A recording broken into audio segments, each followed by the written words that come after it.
It all begins on the day the world reached its end, when humanity's most powerful forces, known as the Nine Stars, were completely defeated by a mysterious faction of invaders. In the middle of a devastated battlefield scattered with fallen fighters, only two warriors are left standing. Exhausted and badly injured, the Nine-Star Sacred Swordsman, Zenon Glorious, wonders if they are really the only survivors out there. Right behind him, the powerful Nine-Star Mage, Ellis Covend, confirms the sad reality that all their other battle companions ended up falling in combat. She laments that not even the prophetess Liliana or the summoner Galahad had any chance of surviving against that enemy. Determined not to give up, Zenon asks Ellis to focus entirely on supporting him, which leaves the mage confused about what he intends to do. With a serious and fearless look, the swordsman draws his weapon and makes it clear that the plan is extremely obvious. He points his sword toward the gigantic red-armored monster leading the invaders, determined to land at least one solid strike on it. Els tries to warn him that even uniting all the forces of the Nine Stars, they couldn't put a scratch on the monster, but Zenon counters by saying that this is no reason to back down. Focusing all his energy, the hero prepares the ninth form of the sacred light style to create a shining divine blade. Pushing far beyond his normal limits, he activates the 10th form to consecrate his own life force into the blade. Seeing the impressive amount of golden energy radiating from him, Eels realizes that the warrior truly refuses to give up on that fight. Zenon then dashes like a golden lightning bolt straight at the Red Colossus. The gigantic leader of the invaders simply raises his hand to block the MC's attack. Even facing that overwhelming barrier, the MC keeps forcing his way through. He manages to break the enemy's fire defense with a devastating slash. Zenon flies past the armored monster, leaving a glowing trail of energy crackling through the air. Right after, he calls out Ellis's name so she can execute their combo move. Ready to act, the mage channels her green magical power through her staff and asks him to leave the rest in her hands. She creates magical platforms in the air so Zenon can launch himself and attack the monster from a new angle with even more speed.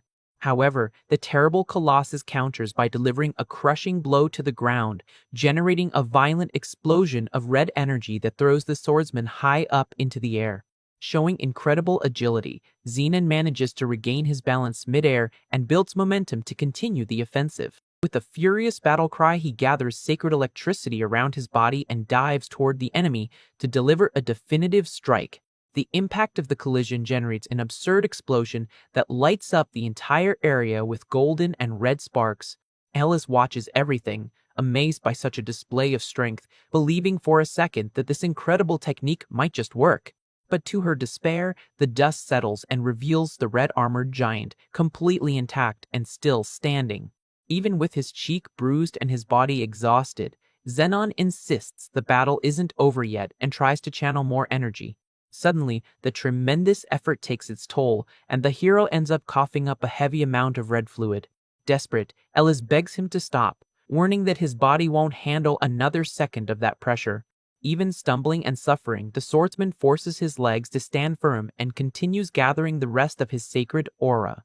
Seeing his stubbornness, the mage makes a tough decision and completely changes her stance. She tightly grips her magic staff, preparing to cast a spell directly on her own ally.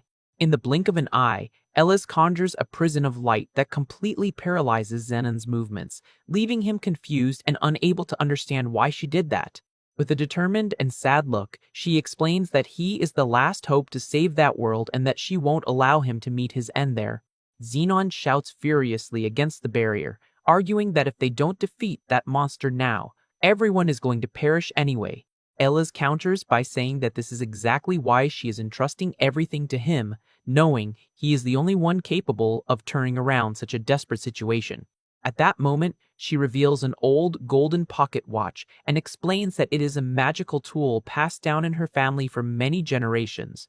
As a gigantic red magic circle appears in the sky announcing the enemy's imminent attack, Elise warns that there is no more time to explain the details.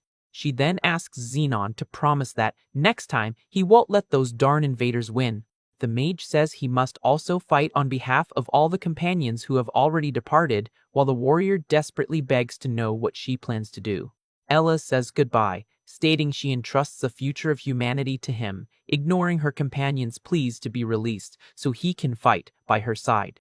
At that exact moment, the terrible red colossus fires an overwhelming blast of destructive energy right at them. With tears streaming down her face, Eels gives one last gentle smile and bids Zenon farewell forever. A powerful beam of blue light bursts from the watch and shoots toward the heavens, completely enveloping the hero.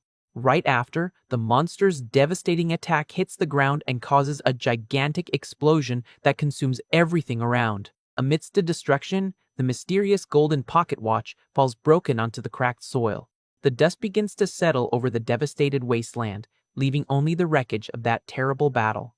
Heavily battered and lying on the ground, Elis coughs with difficulty while observing the bleak scenery. Despite her tragic fate, she cracks a faint smile, realizing her desperate plan actually worked. After all, that legendary artifact was the Mystic Pocket Watch, an item of the gods capable of altering destiny itself and granting reincarnation to save the world. With the artifact's power, Xenon's consciousness floats through a vast stellar space, hearing the echo of Ella's words, ensuring he will return to the past to live a completely new life and fix the future. Meanwhile, on the devastated battlefield, the gigantic enemy raises its colossal sword to deliver the final strike against the mage. Even on the brink of defeat and surrounded by red flames, Elis hopes from the bottom of her heart that her selfless act succeeds. The moment a colossal explosion consumes everything, the mage's last silent wish is to be able to win the swordsman's heart in a next life. Zenon suddenly wakes up startled and shouting Elis's name, but his voice echoes through the silent hallways of an extremely luxurious mansion. Sitting on a massive bed inside a sophisticated room, he holds his head tightly while trying to shake off a terrible migraine. Looking around and seeing all that elegant decoration, he concludes he can only be in the residence of some noble thanks to Elis's watch magic. However, upon looking at his own hands, a strange feeling begins to take over his mind. Right then, the bedroom door opens and a young maid runs in with an expression of pure worry on her face. Zenon immediately demands she prepare a weapon so he can return to the war against the invaders, but the girl gets confused and asks if the young master Noah just had a bad nightmare. Finding it weird to be called by that name, he asks who Noah is and wants to know exactly who this young woman standing before him is. While the maid introduces herself as Lydia, he starts examining his own body and notices his skin and hands look very different. The swordsman goes into total shock when he realizes this is definitely not his original physical form. He tries to figure out what is happening, questioning if he ended up possessing someone else's body or if something even more unbelievable took place. Point blank, he asks where they are and who he is supposed to be, leaving the maid, Lydia, even more freaked out by that strange behavior. Worried, she slowly approaches and wonders if the master is acting so bizarrely because of some feverish delirium. With no patience for beating around the bush, the warrior firmly grabs her shoulders and demands she just answer his questions straight up. Lydia reveals that this is the Dasker family's mansion and that he is the fourth son of the household, Noah Dasker, making the young man immediately want to know what year they are in. Upon hearing they are in the year 850, Zenon drops to his knees, realizing he went back exactly 10 years in time. He realizes the pocket watch really worked, sending his soul to the past way before the apocalyptic invasion began. However, he is horrified to notice he reincarnated right into the infamous Discurer family, a lineage of wicked magic swordsmen who are the exact opposite of the noble sacred warriors.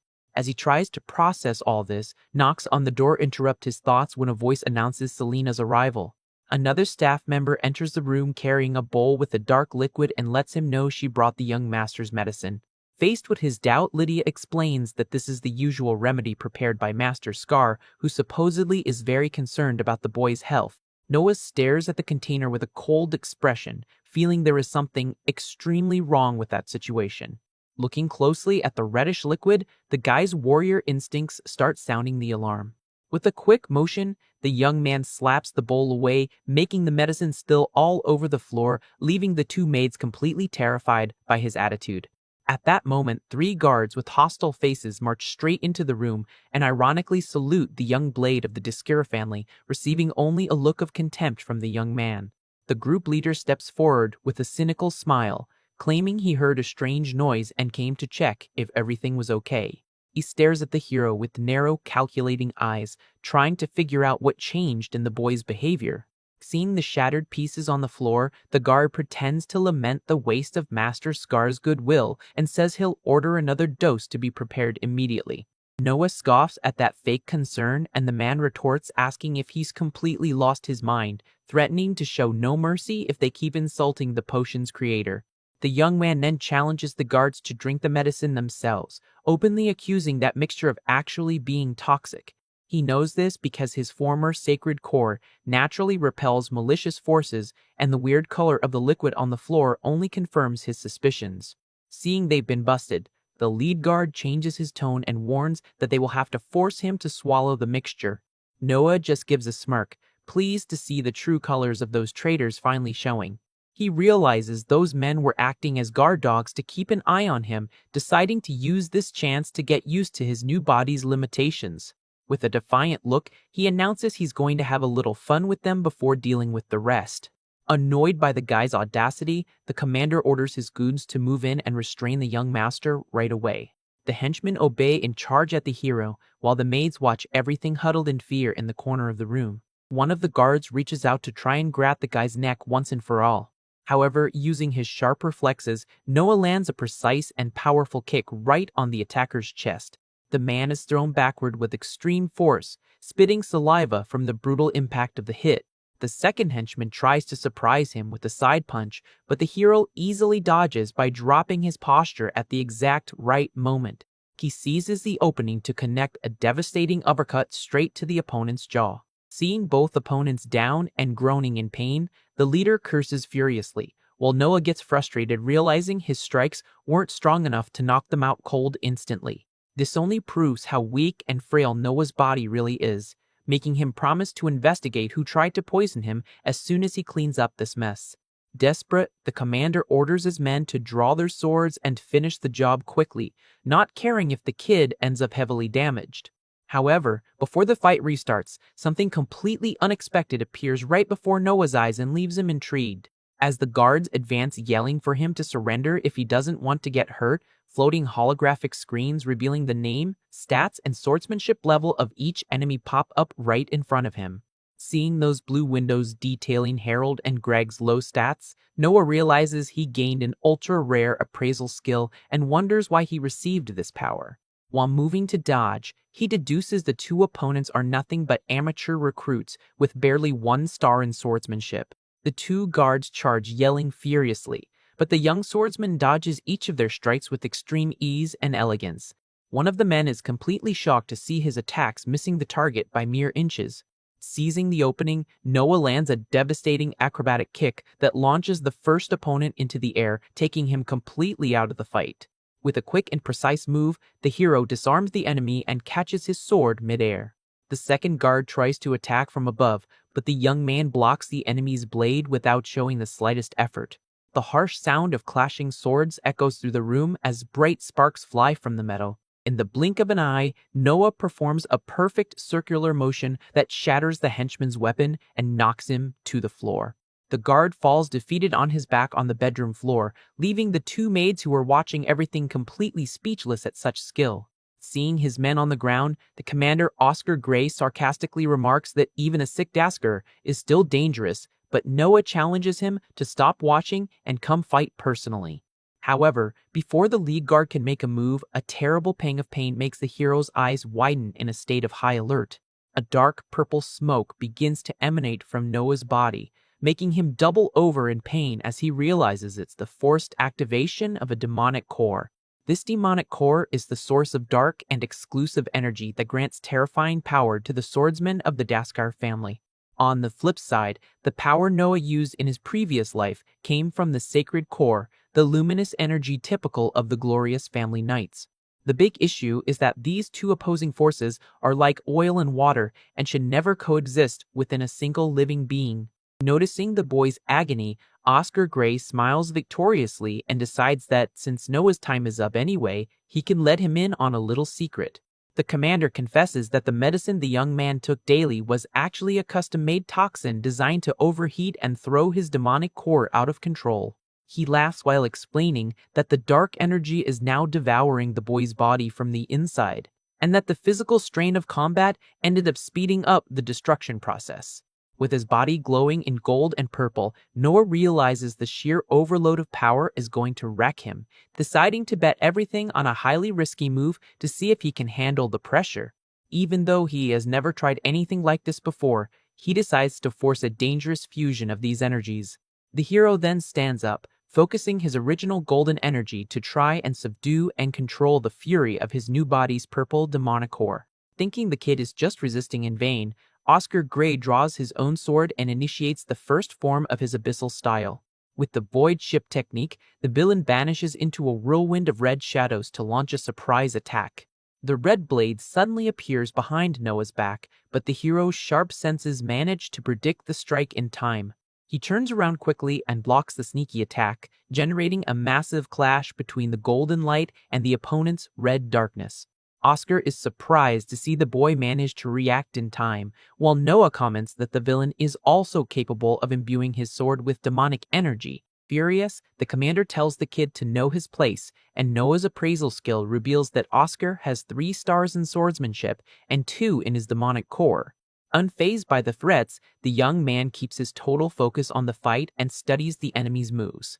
Noah swings his sword, releasing a semicircular barrier of golden energy to push the opponent back. Oscar retaliates by leaping from above to deliver a heavy slash loaded with pure hatred and reddish shadows. The two techniques collide midair with absurd force, splitting the room into a spectacle of golden and red lights. The commander starts sweating cold and gritting his teeth as he realizes the sick kid is matching his impact blow for blow. Showing flawless technique, Noah twirls his blade multiple times and maintains a constant flow of his light attacks. He advances relentlessly, parrying every one of the rival's strikes and forcing the commander to step back bit by bit. After this fast exchange, Noah realizes the presence-concealing technique drains a lot of energy and that he needs to end the fight quickly before his own body collapses. Cloaked in his red aura, Oscar tries to keep up appearances and taunts the guy, saying he's already panting and that all his arrogance is gone. Noah just gives a confident smile and retorts, saying the commander's formal tone is fading because he's the one starting to panic. Ticked off by the mockery, the villain brandishes his weapon in anger and charges, determined to split the insolent kid in two. He unleashes a massive whirlwind of red smoke, yelling that the young hero will never be able to read the pattern of his hidden movements.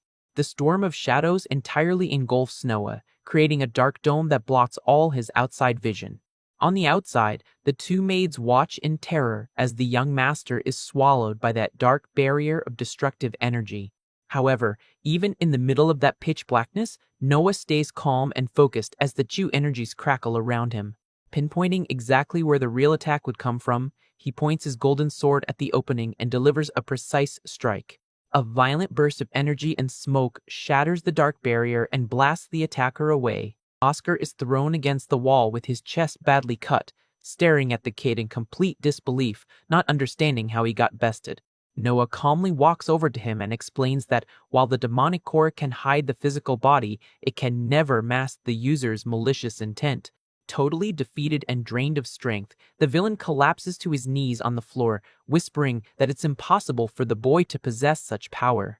Noah merely sheathes his sword with indifference and replies mockingly that not even he fully understands what he just did to be able to explain it. But deep down, he knows victory was only possible because he managed to feel the incredible power of his sacred core perfectly intertwining with the strength of that body's demonic core. He realizes his trump card is the flawless combo between his original soul's sacred core and the demonic core belonging to that new body's original owner. If Noah can fully master this unprecedented union of opposing powers, he will finally have a real chance to solve the world once again. In his thoughts, he silently thanks the mage Eliz because thanks to her selfless act, a new light of hope has ignited on his path. While he reflects on the future, Lydia and Selena rush into the room extremely worried, asking if the young master is hurt and if they should urgently call a doctor.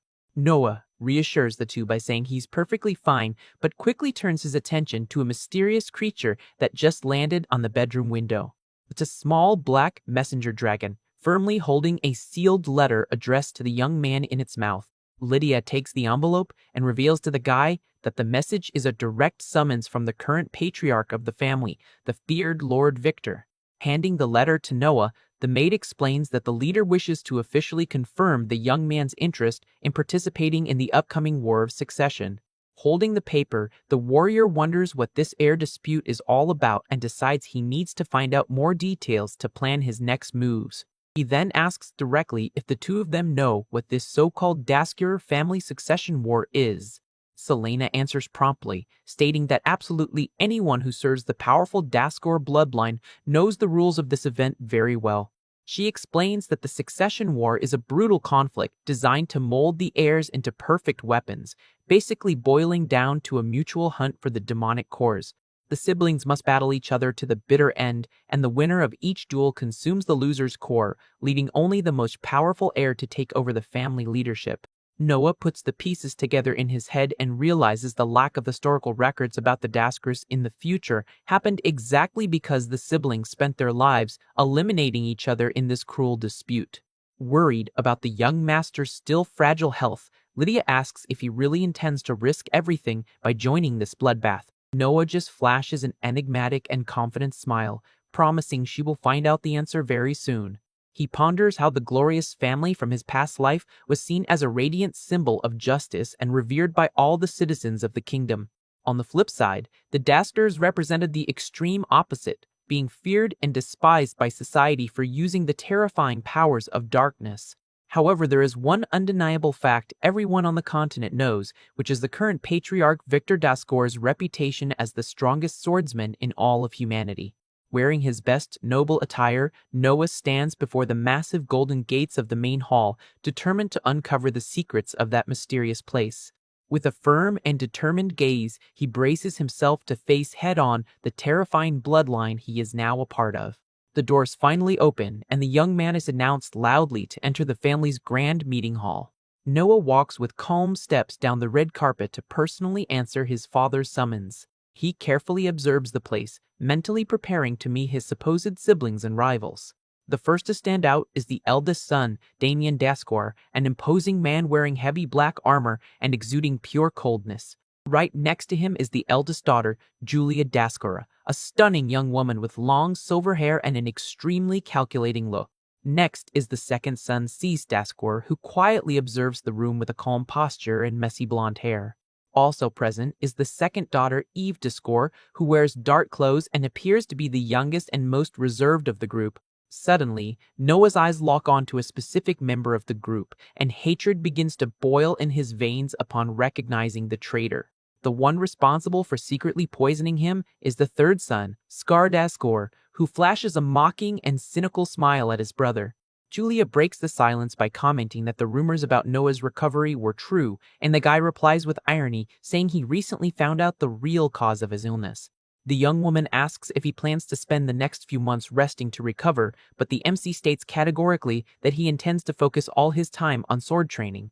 Julia narrows her eyes, showing suspicion upon hearing such an unusual answer coming from the weakest brother. Scar lets out a sarcastic laugh and looks down on the guy, saying that a sick failure like him practicing with swords is just a complete waste of time.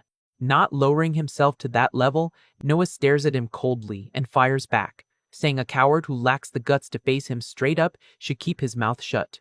Scar completely loses his composure and grits his teeth in rage, cursing his younger brother for having the audacity to talk back to him like that. Sensing the tense vibe, Julia coldly steps in, telling both of them to shut up immediately because playtime is over.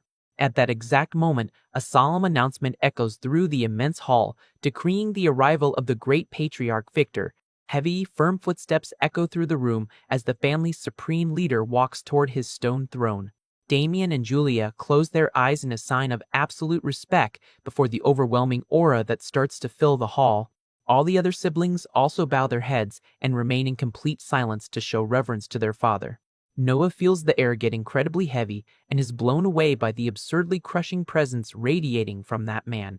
He observes the imposing figure of the legendary warrior whose fame of absolute strength crossed generations even in his past life. Taking his seat on the throne of swords, the feared Victor Daskar, a legendary 9-star demonic swordsman, dominates the room with his piercing gaze.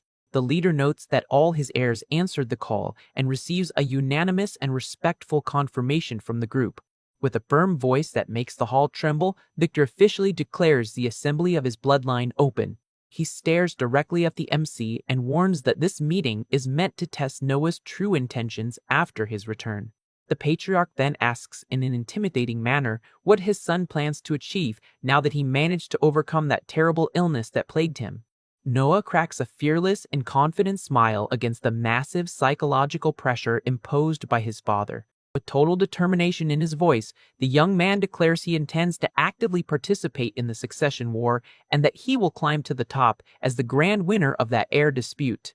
Lord Victor stares intently at his son and asks if he is truly prepared for his words to be taken as a declaration of war against all the siblings present there.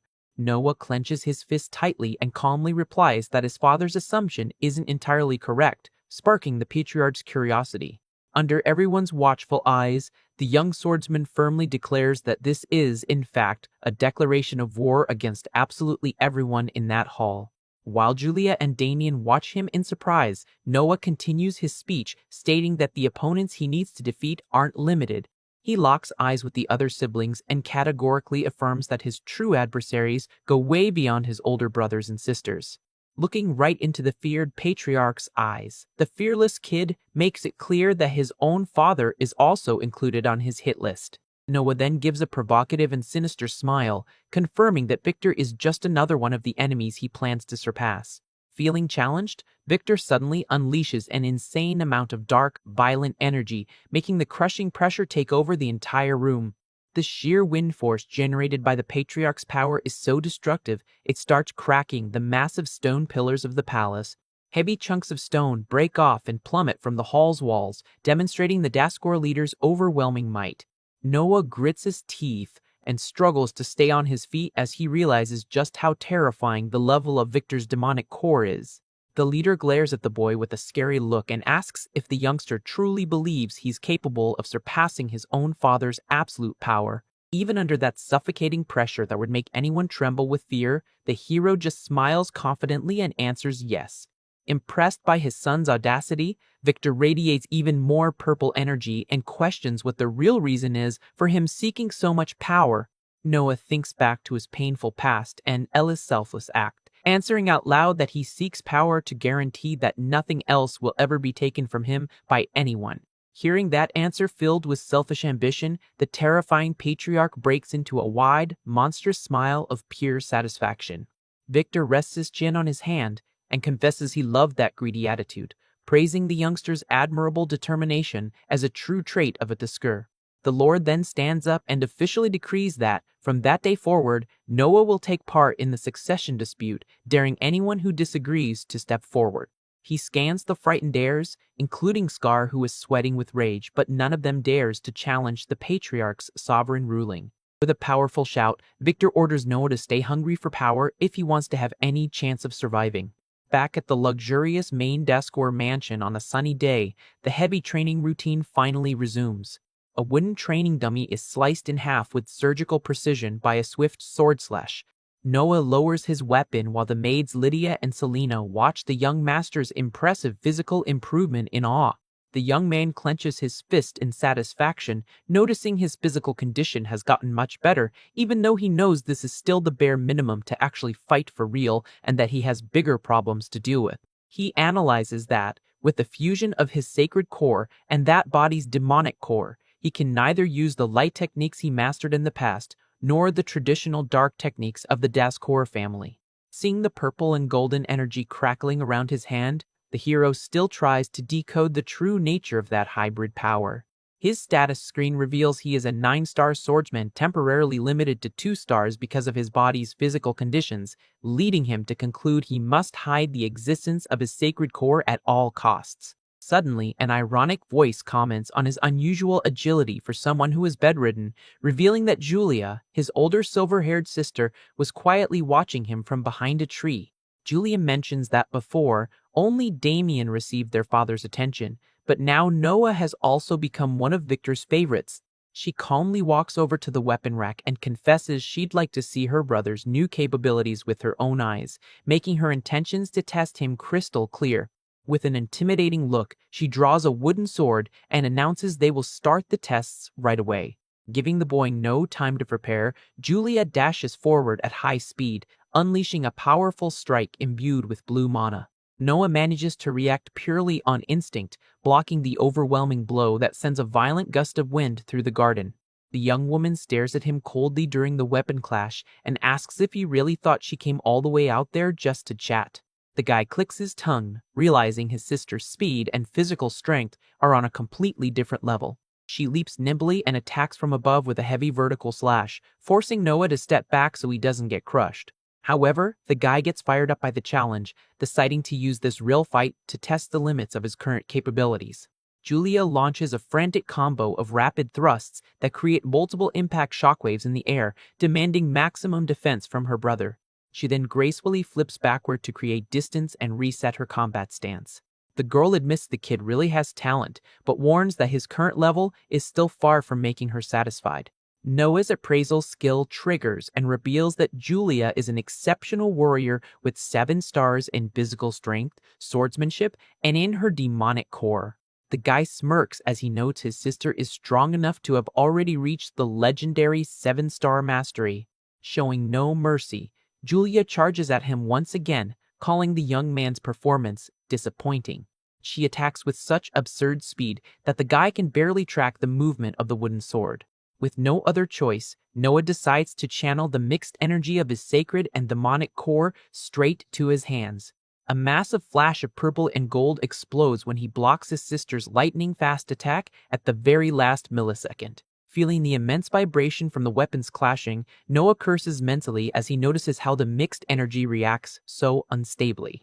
They start exchanging incredibly fast strikes in the courtyard, tracing bright arcs of blue and golden energy through the air. Amidst the crossing of swords, Julia questions him if that unstable power is the same sacred demonic core that everyone in the family labeled as a complete failure at Noah's birth. She cranks up the pressure on her weapon and mentions she always heard rumors that her brother's hybrid core was too weak to be useful, leaving the guy deep in thought about that body's past.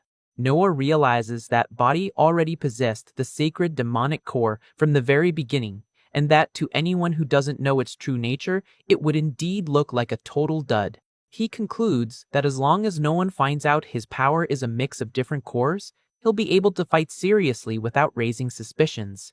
The young man challenges his sister, saying he's going to prove if his power is really a failure, prompting Julia to comment that he seems to be having a lot of fun with the match. Noah pushes forward with determination, focusing his hybrid energy around the wooden weapon. Julia easily dodges the attack and appears behind him, coldly drawing his attention. She asks if he knows the real goal of the family's succession dispute, and the guy quickly answers he knows it's meant to steal cores and forge the strongest warrior of all. Hearing that, the young woman tosses her wooden sword on the ground and says that, in that case, they don't need to waste any more time. Covered in a terrifying red and black smoke of dark energy, Julia unsheathes her real sword and asks point-blank if she can have his demonic core. Noah is completely shell-shocked when he senses the sudden hostile intent from his own sister. Feeling the imminent danger, he yells for Selena to toss his real sword, getting an immediate response from his maid. The weapon is thrown toward the courtyard while the maids watch the tense situation with extreme concern. Noah jumps and catches the sword firmly, instantly channeling his magic energy to defend himself. The two clash their real weapons in a brutal impact of dark energy that makes the kid groan in pain under the weight of that overwhelming power. He grits his teeth and struggles with everything he has to hold back his older sister's devastating strike. Julia uses the power struggle to land a solid kick on Noah, pushing him away violently. The guy barely dodges a slicing attack that grazes his face, making him break into a cold sweat. She laughs mockingly and confesses she's way more impressed than she thought she'd be by her little brother's reaction. Julia charges again, eager for battle, demanding he show even more of his secret strength. She steps back for a brief moment just to taunt him, asking if he'll be able to handle what's coming next. The young woman then takes on a deadly stance and activates the first form of her Shadow Flame style to unleash a torrent of black fire. Realizing that move is extremely dangerous, Noah decides to use absolutely everything he's got to try and block the impact. A gigantic slash of red and black energy drops from the sky straight onto the purple protection barrier raised by the kid. The two forces collide violently in an intense power struggle where neither side seems willing to give in. The shockwave generated by the clash is so fierce it forces the mates to take cover from the destructive gale in the courtyard. During the blade lock, Julia questions if he really plans to keep fighting using only one hand. Noah replies boldly, daring his sister to try and make him use both hands through brute force. Julia then moves nimbly and delivers another heavy blow that forces the guy to react fast. Noah manages to surprise her with an aggressive lunge from behind, delivering a vertical strike with all his might. She is forced to block the sneak attack, generating a massive flash of sparks between the two blades. Noah gives a victorious smile upon realizing his effort paid off, and his sister finally had to use both hands to hold her weapon. However, she quickly reacts with sheer brutality and blasts the guy backward with a powerful impact. The MC grits his teeth as he tries to recover from the heavy hit that sent him straight to the ground. He stabs his sword into the cracked dirt to stabilize his fighting stance amid the dust. Julia stays completely silent, staring down her little brother with a look of extreme suspicion and seriousness. Noah realizes that even using the maximum output of a sacred demonic core, it was barely enough to match his sister. He notices his hands are shaking and the mixed energy of his core is starting to flicker dangerously. With an exhausted body, the young man figures he has just hit the current limit of his hybrid energy. Julia then asks if he knows why the Dasker family members don't just take each other out right at the start of the dispute, sparking the kid's curiosity. She explains that the stronger a core gets, the slower its growth becomes, which is why they avoid hunting opponents who are still too weak. The warrior adds that harvesting the power only makes sense if done after the prey's core has developed enough. She looks at the guy with a hungry gaze and points out that not only did he block her critical attack, but he also managed to counter it. With a dark glare, she confesses that a core of Noah's level is already something incredibly valuable and worth taking. Noah clicks his tongue and tenses up as he realizes he has become a very real and immediate target for his older sister. Giving him no time to rest, Julia leaps high and prepares to unleash the devastating eighth form of her flame style. Suddenly, a powerful shout orders that to stop immediately as a new figure steps into the courtyard to interrupt the fight. The newcomer throws himself between the two siblings and blocks Julia's overwhelming strike at the very last second. The man, identified as Kyle, desperately warns that young Master Noah will certainly be eliminated if she continues with that cheap shot. Julia tells Kyle to get out of the way, claiming it's a legitimate fight for the cores, but the guard snaps back in shock, reminding her that the young Master's core is only at 2 stars. The girl gets confused by the reveal and says that's impossible since the kid was able to perfectly block her previous attacks. While his sister questions the situation, Noah just stays quiet, sweating cold for having narrowly hidden the true extent of his hybrid power. Kyle reinforces that he personally investigated the situation under Lord Victor's orders and that Noah's demonic core has clearly exhausted all its strength in the skirmish. She reflects that if her brother really had a 4 or 5-star core, he wouldn't have reached his physical limits so fast. Noah leans on his real sword, exhausted and panting, trying to keep up the appearance of extreme fatigue in front of his sister. Convinced by the kid's exhaustion, Julia sheathes her weapon and admits it was all just a big misunderstanding on her part. However, she leaves a very clear warning for Noah that her interest in stealing his demonic core is still absolutely real. The young woman walks away saying that when he becomes strong and his core develops, the two will finally fight seriously to the bitter end. Noah gives a confident smile and fearlessly replies he'll be looking forward to that day of real combat. As she walks across the palace courtyard, Julia still feels there is something very weird and mysterious about the power the kid displayed. She ponders that a critical strike of that level could never have been blocked by someone whose strength is capped at just 2 stars. Glancing back out of the corner of her eye, the silver warrior concludes her little brother is definitely hiding a major secret. Instead of getting annoyed by the mystery, she just lets out an amused laugh, finding the whole situation highly intriguing. She silently hopes the kid keeps growing in such an interesting way while screams of pure rage start echoing from the other side of the estate. In his room, Scar loses control of his anger and smashes a glass on the floor, sending shards flying everywhere. The guy rants indignantly about the fact that a weak piece of trash like Noah got official permission to join the air dispute. He gets even more furious because the patriarch never gave such grand words of encouragement even to him. Scar kicks the furniture, swearing he will never accept this humiliation until one of his henchmen walks into the room carrying an urgent report. The man approaches and whispers the secret intel into the young master's ear, drawing curious looks from the women around. The wicked smile returns to Scar's face as he says the news is great and that he just had a very interesting idea.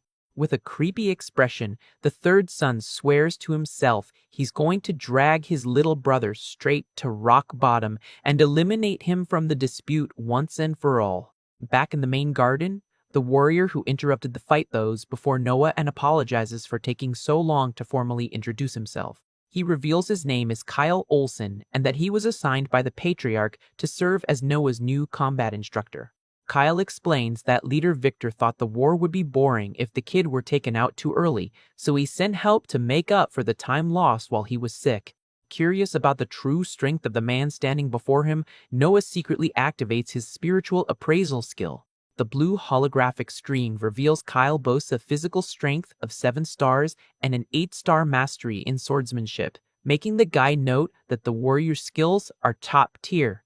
Noah then asks if they are going to start practical training immediately, but Kyle pauses hesitantly and pulls out a sealed letter.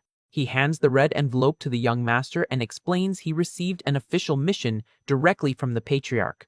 Upon opening the document, Noah reads that the task is to investigate and clear out a dangerous miasma pool that popped up nearby. The system explains that a miasma pool is a hazardous phenomenon where malicious energy gathers and drives the local beasts crazy, and that the issue can only be resolved by defeating the area's sovereign monster. Far from being worried about the mission's imminent danger, Noah just flashes an intrigued smirk. The young MC instantly realizes he can take advantage of that dangerous hunt to quickly boost his own physical condition. A short time later, in the dense fog-covered forest, one of the guards slices an arachnid monster in half with a clean hit. Kyle watches the action and orders the squad to keep up a brisk pace to exterminate every last corrupted monster in the area. One of the fighters digs his blade in and starts removing the enraged core from one of the downed creatures. In the bushes, some soldiers gossip behind Noah's back, mocking his rank of merely 2 stars and calling him a coward. Even Kyle begins to internally question what the terrifying patriarch saw in that seemingly weak kid as they walk in silence. Suddenly, one of the scouts shouts Noah and Kyle's names in a panic from the middle of the trees. Running toward the call, they come across several unconscious children lying on the forest floor. Noah looks at the group of kids and asks what they should do since all of them seem to be out cold. Kyle explains that clearing the miasma pool is the urgent priority and, with no time to head back, decides they must take the kids along with the group. With that, the warriors carry the passed-out youngsters on their backs and continue marching toward the center of danger. The atmosphere around them begins to change drastically, with purple lightning cutting through the darkened forest sky. Massive black roots and a thick fog of malicious energy begin blocking the scouts' path. Kyle warns that the center of the miasma pool is just up ahead, and that the region's fearsome sovereign beast must be lurking nearby. Right then, gigantic, sharp claws of a monstrous beast burst from the treetops with a terrifying crash. As the guards jump in fright, Kyle identifies the monster as a gigantic scorpion beast and tells everyone the situation just got extremely critical. The massive demonic scorpion roars and lunges at the group, forcing the men to scramble to put the kids in a safe spot. Kyle yells that the creature's power is equivalent to a very high-tier threat level due to the miasma, and that its tough shell will require a well-planned strategy. Without leaving any time for planning, the beast's sharp stinger drops at high speed toward the squad. Noah spots the incoming trajectory and shouts a warning that the deadly strike is already on its way. The stinger's violent impact against the dirt causes a massive earth explosion that blasts the guards away in the blink of an eye. One of the guards is completely terrified seeing the absurd speed and destructive force of the creature's stinger. Seeing Noah charging at the monster alone, the soldiers panic, yelling that he's going to meet his end with only 2 stars of power. The enormous scorpion moves rapidly across the clearing, releasing more of its toxic green fog into the air.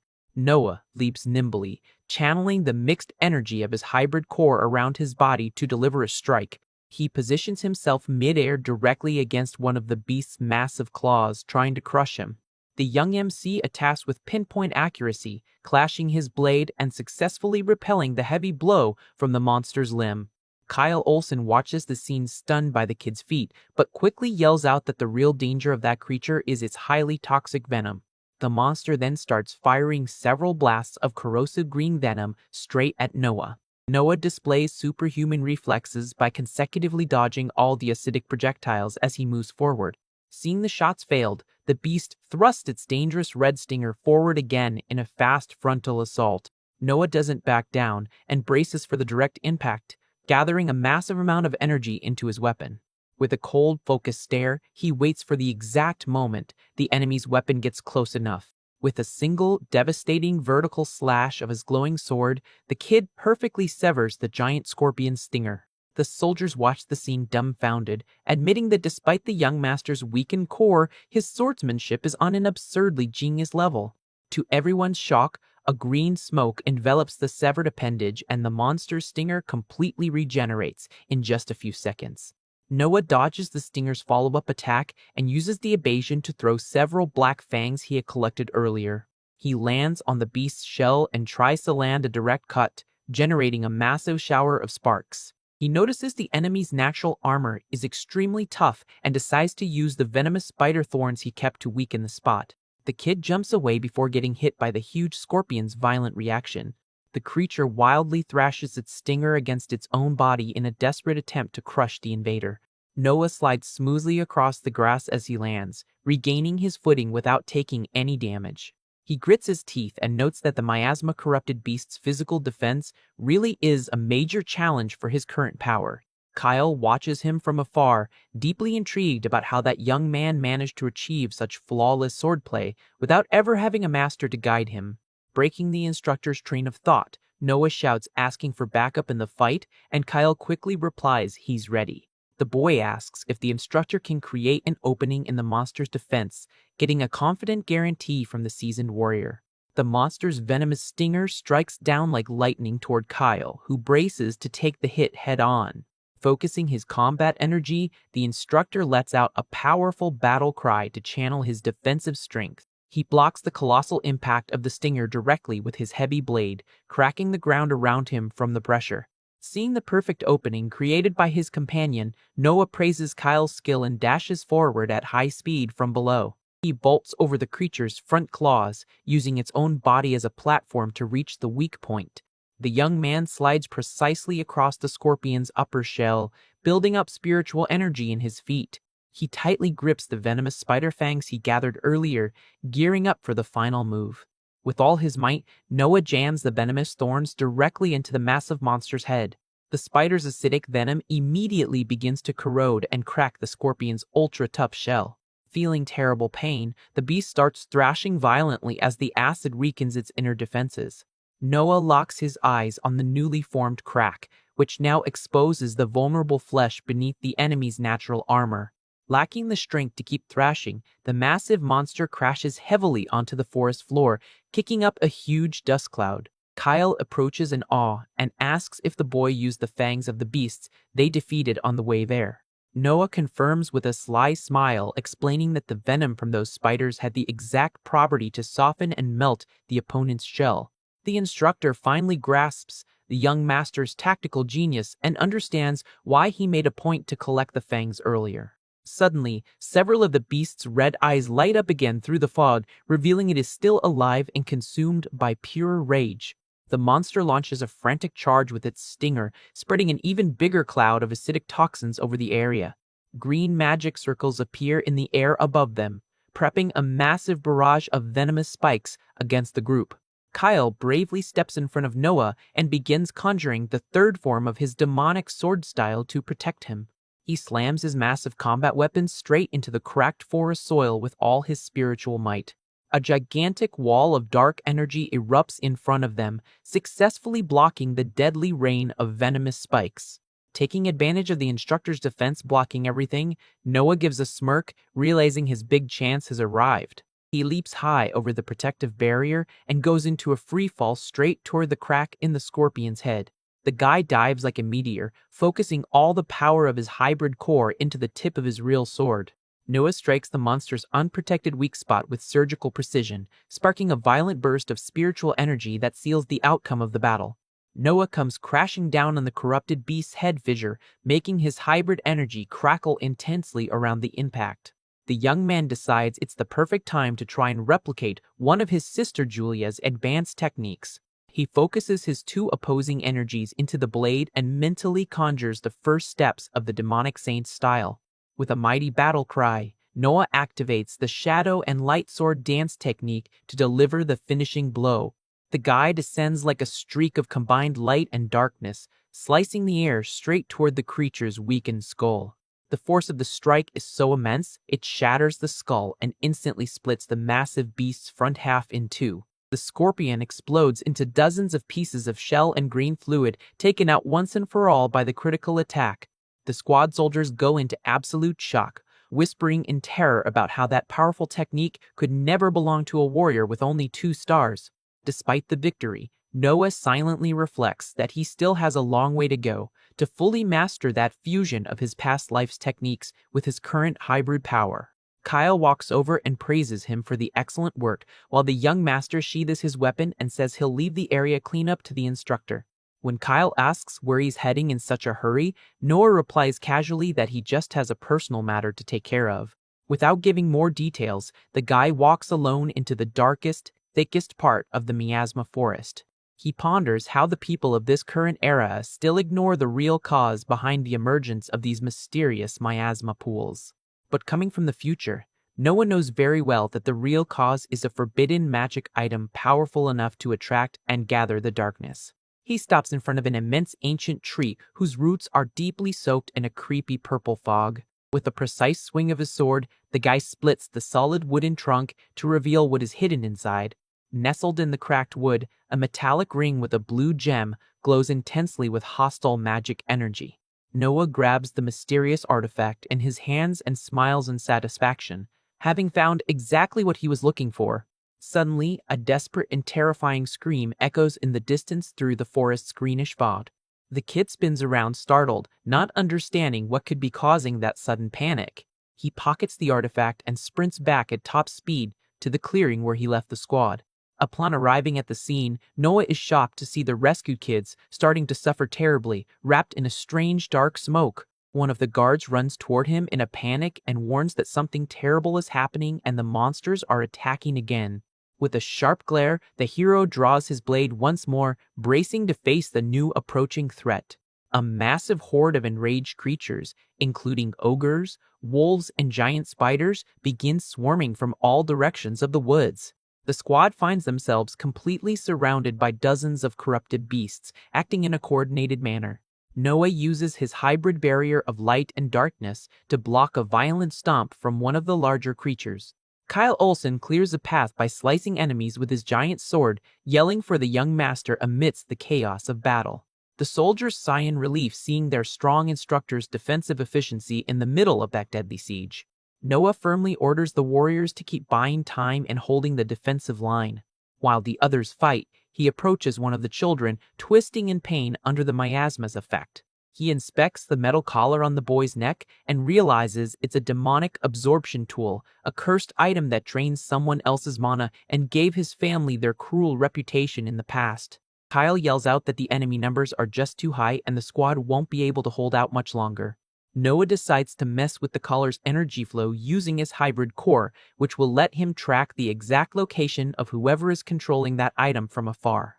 A purple and gold glow begins to wrap around the metal artifact as the guy pumps his mixed mana into it. Closing his eyes in deep concentration, the hero starts following the invisible line of mana connecting the item to its master. His spiritual perception triggers and pinpoints a masked man with red eyes, watching everything hidden in the bushes. He shouts to the squad to look after the kids and watch their backs while he personally handles an urgent matter. The guy blasts off like a gale of energy, mercilessly tearing through any beast that tries to block his path. He sprints swiftly through the twisted roots and trees, following the hidden enemy's exact trail. With nimble and silent moves, the kid glides like a shadow along the forest's back paths. Noah stops in the middle of a clearing and loudly orders the hiding intruder to step out and face him once and for all. All of a sudden, the masked man jumps from the treetops, attempting a surprise, fatal strike at Noah's back. Anticipating the move, the young hero blocks the critical attack at the last second, making their blades clash violently. The attacker jumps back and lands softly on the grass, seriously analyzing the kid's impressive defensive stance. He acts surprised and admits the boy was able to sense his presence, praising him for living up to the powerful Discord family blood. Noah coldly asks who was responsible for ordering that hit, but the masked man just brushes off the question, saying he'd never expose his client. The young man flashes a defiant smirk and warns that if necessary, he'll use brute force to beat every single answer out of him. The two lock into a frantic and lightning-fast exchange of sword strikes that makes the forest floor shake from the impact. The hitman closely observes the mysterious hybrid energy around Noah's blade and questions if that power really comes from his demonic core. Noah glares at his opponent coldly and answers cryptically that not even he has fully grasped the true nature of that power yet. The young hero stabilizes himself on the grass, keeping his sword in a defensive position to predict his adversary's next move. The masked man decides to turn the fight up a notch and begins channeling the second form of his umbral darkness style. A large amount of red, shadowy energy blade starts forming around him, cutting through the wind violently. He casts the flying shadow blade technique, materializing several crimson energy crystals around him. With a quick command, the enemy launches the slicing projectiles straight at Noah at terrifying speed. The guy leans his body, struggling to dodge every single crimson blade that grazes past him. Noah uses fast and precise movements to swat away and deflect the toxic projectiles trying to box him in. Feeling the pressure of the attacks, he clicks his tongue and decides to use his spiritual appraisal skill on the enemy to find a weak spot. The status screen reveals the opponent is named Darius Zard and possesses a 5-star demonic core, while the hitman himself taunts him, mocking his earlier confidence. Noah notices Darius's swordplay is weak compared to his core control, so he decides to just charge in, close the gap, and take it to close quarters. Darius keeps firing red blasts, but the young swordsman dodges nimbly as he rushes in fast. He expertly dodges the final dark energy hurdle and preps his finishing blow at point-blank range. The kid stomps his foot into the ground with extreme force, channeling purple energy to boost his final sprint. He executes a devastating downward strike from above, forcing the attacker to desperately raise his sword to try and defend himself. Noah keeps absolute focus on his hybrid blade movement to fully break through the rival's block. The impact totally crushes Darius's defensive stance, opening up a perfect window for the final attack. However, Darius gives a confident smirk under his mask and mockingly claims that strike was obvious and easy to counter. A massive red shockwave suddenly explodes in an attempt to push back Noah's attack. Dark, reddish energy tentacles erupt from the ground around the two in a brutal attempt to snare the young hero. Keeping his cool, Noah starts mentally reciting the technique of his sacred demonic style. Facing the crimson energy claws rushing toward him, the kid focuses his mixed mana to the max to initiate the rapid shift. Triggering the shadow and light shift, Noah moves like a ghost, leaving behind only trails of purple and gold energy that slip past everything. Darius's eyes go wide as he realizes the kid vanished and instantly reappeared right behind his back, weapon drawn. Seized by panic, the hitman spins his body in a hurry, trying to launch a desperate counterattack to save himself. Noah is way faster and tells him he was too slow, executing a clean, deep cut right across the opponent's chest. Darius coughs up a large amount of red fluid from his mouth as the critical hit tears through his dark clothes, dealing a brutal injury. Lacking the strength to stay on his feet, he drops his sword on the ground, stumbling from the severity of the wound. Staggering in front of Noah, the attacker asks in disbelief how a mere kid could know and master that legendary technique. Noah reflects on how he realized during the fight with Julia that his hybrid core holds the properties of both families, allowing him to understand and blend techniques from both bloodlines. He knows he can copy any of the legendary techniques, but concludes mere imitation isn't his real goal. The hero knows the true value of his power will only shine when he creates and masters techniques exclusive to his sacred demonic core. Noah points his blade right at Darius's neck and coldly demands he drop the name of the client who ordered the hit. However, Darius grits his teeth in rage and warns the young noble not to claim victory just yet. In a risky gamble, he pulls a flask with a mysterious blue potion from his belt and downs the whole thing in a single gulp. Noah narrows his eyes, confused by the bizarre reaction the liquid starts causing in the opponent's body. Darius begins groaning in pain as his body monstrously expands, releasing a destructive wave of energy that forces Noah back. His clothes start tearing as his skin turns green and beast-like claws begin sprouting from his limbs. Darius's face completely warps, transforming into the terrifying mug of a wild beast with sharp teeth and glowing red eyes. Fully mutated into a large bestial monster, he roars with extreme fury at the young swordsman. Noah is surprised to recognize that terrible bestialization phenomenon that entirely alters Darius's human nature. Wasting no time, the bestialized hitman charges at high speed, unleashing rapid strikes with his sharp claws. Noah braces himself, focusing all the mixed energy of his hybrid core to intercept the beast's brutal attacks. The two clash in the middle of the courtyard in a crushing battle of claws versus sword, whipping up violent gales in the clearing. Noah grits his teeth, realizing the enemy's physical power just hit an absurd level and that his weapon might break if he just keeps blocking. The beast laughs like a maniac and roars that he'll love seeing just how long the kid can hold out against this kind of pressure. The monster unloads a devastating barrage of top-down slashes aimed at completely crushing the guy's defense. Darius's sadistic red-eyed glare focuses intently, trying to find any tiny opening in Noah's stance. The MC swiftly ducks and dodges the energy blades generated by the beast's claws by mere inches. Noah moves with absurd speed right under the descending strike, gearing up to launch a surprise counterattack on his opponent. Darius, transformed into a colossal green beast, lunges with everything he has at Noah, who slides across the ground covered in his purple energy to avoid the devastating strike. Noah builds momentum and leaps high into the air at the exact moment the monster's massive fist collides with the ground, shattering the earth beneath him.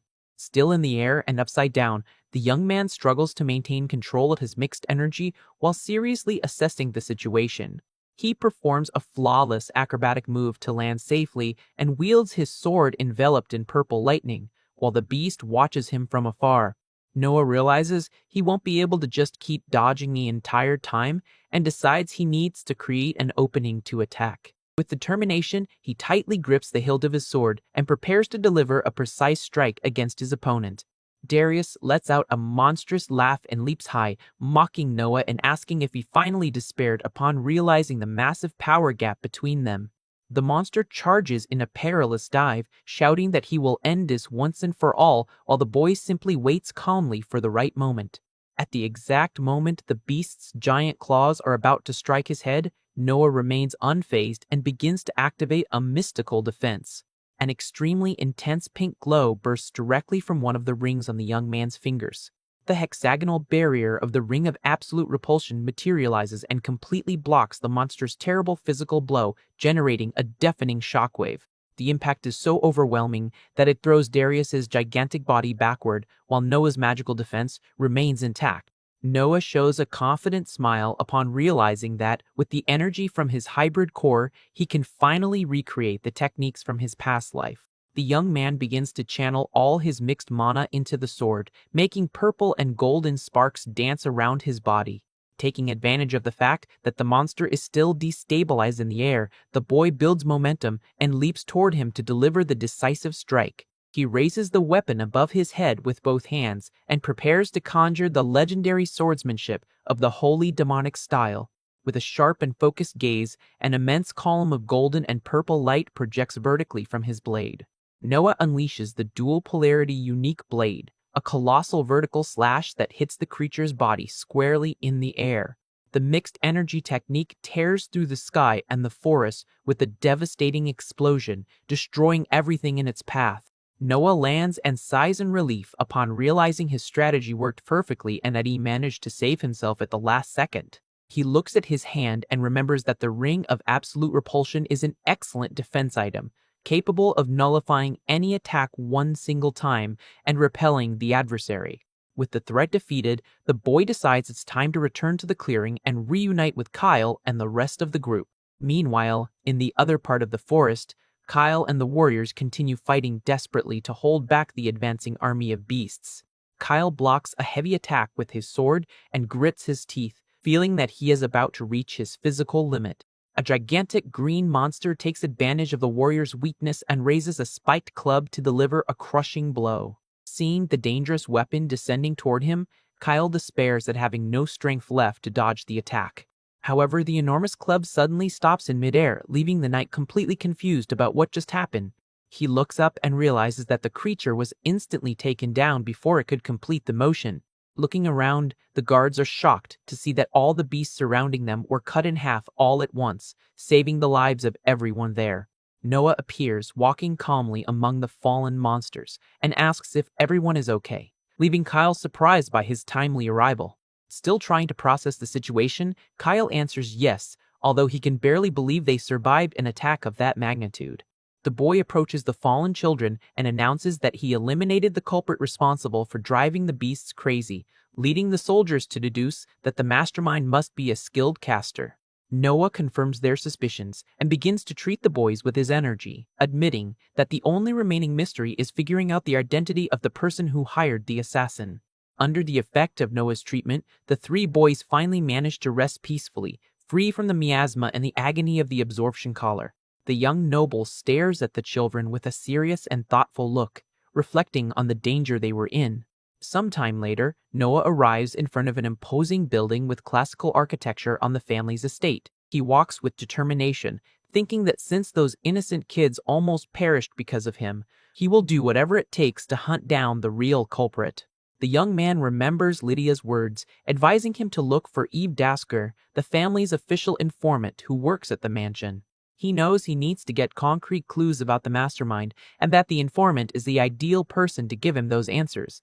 Suddenly, Noah's walk through the garden is interrupted by an authoritative voice ordering him to stop right where he is.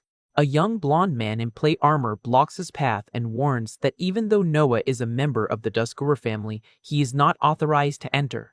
The two swordsmen glare at each other coldly in the courtyard of the luxurious estate, creating a tense atmosphere between them. Noah remembers that the person he is looking for is Eve Daskar, a mysterious woman highly trusted by the family when it comes to espionage. He recalls Lydia guaranteeing that if anyone knew who orchestrated the attack against him and the children, that someone would definitely be Eve. Out of patience for red tape, Noah releases his powerful purple and golden aura, coldly ordering Cease to get out of his way. Cease grips the hilt of his sword and warns that he's Eve's personal bodyguard, making it clear he would never let someone exuding such fierce intent pass by him. The guard shouts angrily that he has no reason to trust Noah's intentions and refuses to let him through. Seeing that talking won't solve the situation, Noah places his hand on the hilt of his weapon and murmurs that he understands his position. He draws his blade wrapped in bright magical flames and firmly declares that, if necessary, he will force his way in. Cease unsheaths his own sword and takes a combat stance, grumbling that unfortunately he will have no choice but to fight. Cease charges at high speed with his sword drawn, initiating a direct confrontation against the young noble. The two clash their blades with extreme violence, sending bright sparks flying across the courtyard as they test each other's strength. With their swords locked right next to their faces, the warriors stare intensely at each other, determined not to yield a single inch. Cease leaps backward to gain distance, sliding on the paved ground while studying Noah's defensive stance. The opponents reposition themselves in the wide courtyard, keeping their guards up and evaluating each other's strengths. Determined to change the pace of the battle, Cease channels an earth element spell directly into his free hand, manifesting a reddish aura. The bodyguard slams the ground hard and conjures the stone spear, causing sharp rock spikes to sprout from the soil toward his adversary. Noah expresses surprise seeing the massive rocky thorns coming his way and quickly dodges by jumping to the side. Still in the air, the boy readies his sword to parry the pointed rocks that continue to chase him. With agile movements and precise cuts, the hero destroys every single stone spike threatening to hit him. Without wasting time, Cease touches a stone pillar on the ground and activates the rock blade, crushing Fang's spell to alter his weapon. Noah stares at his rival, bewildered upon realizing he managed to materialize a gigantic heavy sword made entirely of solid rock. Wielding the massive earth weapon, Cease charges again, delivering brutal and devastating strikes. The young Deskwer blocks the heavy onslaught with his sword, feeling the immense physical pressure of the guard's attack. The two begin exchanging fast and brutal blows, generating intense bursts of light with every impact between the rock blade and the steel one. Seize shows an extremely focused and aggressive expression, determined to overcome his opponent's defense with his physical strength. The guard executes a rapid sequence of slashes that generate gusts of cutting wind, forcing Noah to step back while defending himself. Noah realizes the enemy's attack patterns are too varied to predict and, fearing the danger of getting close carelessly, decides to activate his evaluation skill. The system screen reveals that Cease Jalcor has both his physical ability and his swordsmanship at the 8-star level, even though his demonic core is only at 5 stars. Upon analyzing the data, Noah understands that his rival is a master at using his excellent sword technique and elemental spells to make up for the weakness of his demonic core. Deciding to settle the clash using raw power, the young man channels his mixed mana into his blade and prepares to use the holy demonic style. Concentrating the holy and dark energy, the young noble takes a firm stance to execute the devastating shadow and light sword dance. He releases an immense torrent of purple and golden energy that advances like an overwhelming storm against his adversary. Seize widens his eyes in sheer shock upon witnessing the frightening magnitude and destructive power emanating from the boy's core. The guard is forced to make a desperate evasive leap to escape the wave of energy that destroys the ground right beneath him. Still in the air, Cease channels red electricity into his stone sword to initiate the second form of the shadow lightning style. Enveloped in dark, violent lightning, he plunges toward Noah using the lightning-fast, instant black lightning technique. Noah immediately recognizes his rival's move as the legendary shadow lightning style belonging to his own family. The boy recalls a conversation with Kyle, where the instructor warned him that he would face other Daskura swordsmanship styles in the future and began teaching him their main characteristics. He remembers that this technique focuses exclusively on extreme speed to deliver a strike considered unavoidable, while Seize praises the boy's intelligence. The blonde smiles mockingly and points out that, at the end of the day, theory is very different from real combat where speed decides everything. Showing no fear, Noah raises his weapon and challenges his opponent to attack him with everything he's got. Seize descends like a red thunderbolt, delivering his most powerful vertical slash against the hero. The reddish electric attack erupts across the courtyard, covering the scene with a dense curtain of destructive energy. At the epicenter of the electric chaos, Noah channels his mixed energy to counter the attack in kind. The boy lets out a battle cry as he forces his blade against his opponent's crushing charge. The clash between the two legendary swordsmanship styles generates a colossal rift of red and golden energy that splits the courtyard in half. A solar flare of light and mystical power occurs upon collision, shaking the structures around the mansion. A thick curtain of dust and smoke completely shrouds the battlefield after the terrible detonation. When the dust settles, Noah is still standing and keeps his guard up, his magical energy flickering around his body. He notices his outfit was slightly torn and that remnants of his adversary's red lightning still burn on his arm. The young man lets out a groan of pain, while Seize also recovers from the impact, panting, but still ready to continue the battle. The hero reflects in frustration on how even his shadow and light sword dance failed to completely neutralize his opponent's swift strike. He acknowledges that copied and imitated techniques have clear limits and will always be inferior to the originals in terms of effectiveness. Noah concludes he urgently needs to find a way to develop his own unique techniques using the holy demonic core. Suddenly, a firm voice orders the two to stop fighting immediately, catching Cease's attention. Eve Dasker appears at the mansion's entrance with a serene expression and an elegant dark dress, interrupting the duel. The scene shifts to the luxurious interior of the residence, where everyone gathers to talk civilly. Sitting comfortably on a couch with Seize by her side, Eve coldly inquires about the real reason behind that violent brawl in the courtyard. Seize explains he was forced to intervene because Noah approached the area, giving off a clear and evident hostile intent that he, as a bodyguard, couldn't ignore. Noah breaks the silence and questions why someone carrying the powerful Daskor surname would need a private protector. Eve looks away and simply admits that she has absolutely no aptitude for combat. Seize interrupts and asks what the real reason for Noah's visit is, emphasizing that his lady has no interest whatsoever in getting involved in the dispute for the family's leadership. The hero hesitates to answer, but the informant herself takes the initiative and deduces he came to find out the identity of the person who hired the assassins that tried to take him out. Noah stares at the young woman in surprise and asks how she managed to figure out his true goal so easily. With a slight mysterious smile, the informant states that there are very few things in this world that escape her knowledge. She playfully comments that she would love to help her dear little brother, but makes it clear that her valuable information is never given for free. Realizing he will have to pay a price, the boy asks directly what trade she wants to make to reveal the truth. Noah is astonished when Eve asks if he has any knowledge of the legendary Infinite Library. The young man recalls that the Infinite Library is described as a colossal, unexplored labyrinth harboring ancient secrets and knowledge beyond human comprehension. He remembers that adventurers from all over the world founded a metropolis around the place, even though its depths house brutal monsters that make exploration lethal. Eve reveals her proposal and asks the young noble to go there and retrieve a rare tome known as the Book of Eternal Depths. Noah immediately recognizes the relic's name, remembering that this very book was responsible for revolutionizing all magic theory in his previous life. He remembers how the teachings of that work saved countless lives during the ancient wars against the invaders of his past world. The young man reflects that, even though the world ended in ruins back then, obtaining such knowledge this early in this new life could completely change everyone's destiny. Without hesitation, the boy accepts the challenge and guarantees his sister he will bring the book back at all costs. The two seal the official agreement with a firm handshake, kicking off the young warrior's new mission.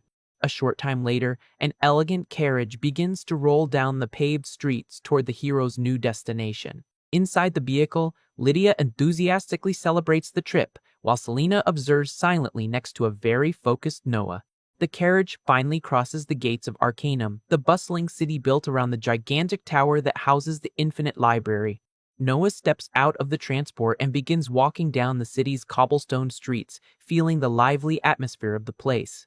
He analyzes the situation and concludes that, due to the library's labyrinthine complexity, he will need to hire an experienced guide so he won't get lost in the depths and can find the sacred book. The young man starts walking through the crowd of adventurers and merchants, keeping an eye out for any sign that might lead him to the ideal helper. He heads down a more isolated and quiet alley while searching for information about the local exploration guilds. Meanwhile, back at Eve's grand mansion, the calm atmosphere hides a new and dangerous visit. The informant peacefully enjoys a cup of tea in her private drawing room. The butler opens the main doors and respectfully announces the arrival of an important member of the Daskor family. Skar Daskauer enters the room with firm steps and a confident look, showing he came with a clear purpose. The young man flashes a smirk and immediately declares he would like to obtain some confidential information regarding Noah. Eve stares at him seriously and maintains her unbothered expression while delicately holding her teacup. The two siblings sit face to face in the luxurious drawing room, establishing a silent atmosphere filled with tension. The young woman coldly comments that it is quite an unusual event to receive a personal visit from him in her quarters. With disdain, Skar assumes a relaxed posture and cynically admits he came to ask for a special favor from his dear sister. He looks around and asks about Caesar's absence, to which Eve calmly replies that their father sent the bodyguard to complete an urgent mission outside the mansion. The poisoner's gaze turns sinister upon realizing his sister is completely defenseless and unprotected at that exact moment. Without showing any sign of being intimidated, she takes a sip of her tea and fires back, saying she has subordinates competent enough to ensure her safety. Skar praises his sister's confident attitude and asks if she already suspects what secret he wants to find out about Noah. He gestures thoughtfully as he recalls the frightening power their youngest brother displayed during the duel against Julia right after waking up from his coma. Clenching his fist with greedy determination, Skar demands to know the real mystery behind his brother's sudden strength. Eve replies sharply, mentioning that the youngest even defeated the best assassin Skar had sent, which makes the young man tense up at the accuracy of her sources. She places the cup back on the saucer with a sharp clink, signaling the end of her patience for that conversation. The young woman firmly declares she will not reveal absolutely anything that could directly interfere with the Daskir family's succession dispute. She explains that her neutrality is essential, as favoring any of the candidates would put her own life in the crosshairs of the other rival siblings. Scar's green eyes gleam with contained fury upon realizing the girl truly refuses to cooperate with his plans. Eve glares at him and questions if he believes he possesses anything valuable enough to make up for the risk of her losing her precious position of neutrality. The young man gives a bizarre and creepy smile, whispering cryptically about the concept of compensation. He casts a frightening shadow with glowing red eyes behind his sister and warns that she will understand his message very soon.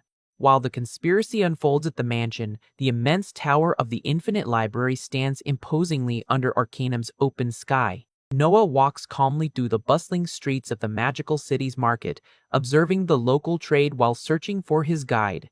Focused on his goal, the young warrior heads toward a discreet tavern where he hopes to find clues about the best tracker in the region. Noah opens the door of the magic tool shop with the soft chime of a bell, starting his search for the ideal guide.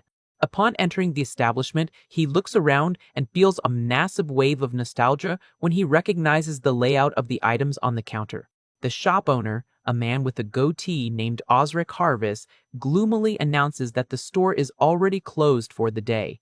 Noah replies right away that he didn't come to shop, revealing his true goal is to hire Osric to guide him through the dangerous Infinite Library.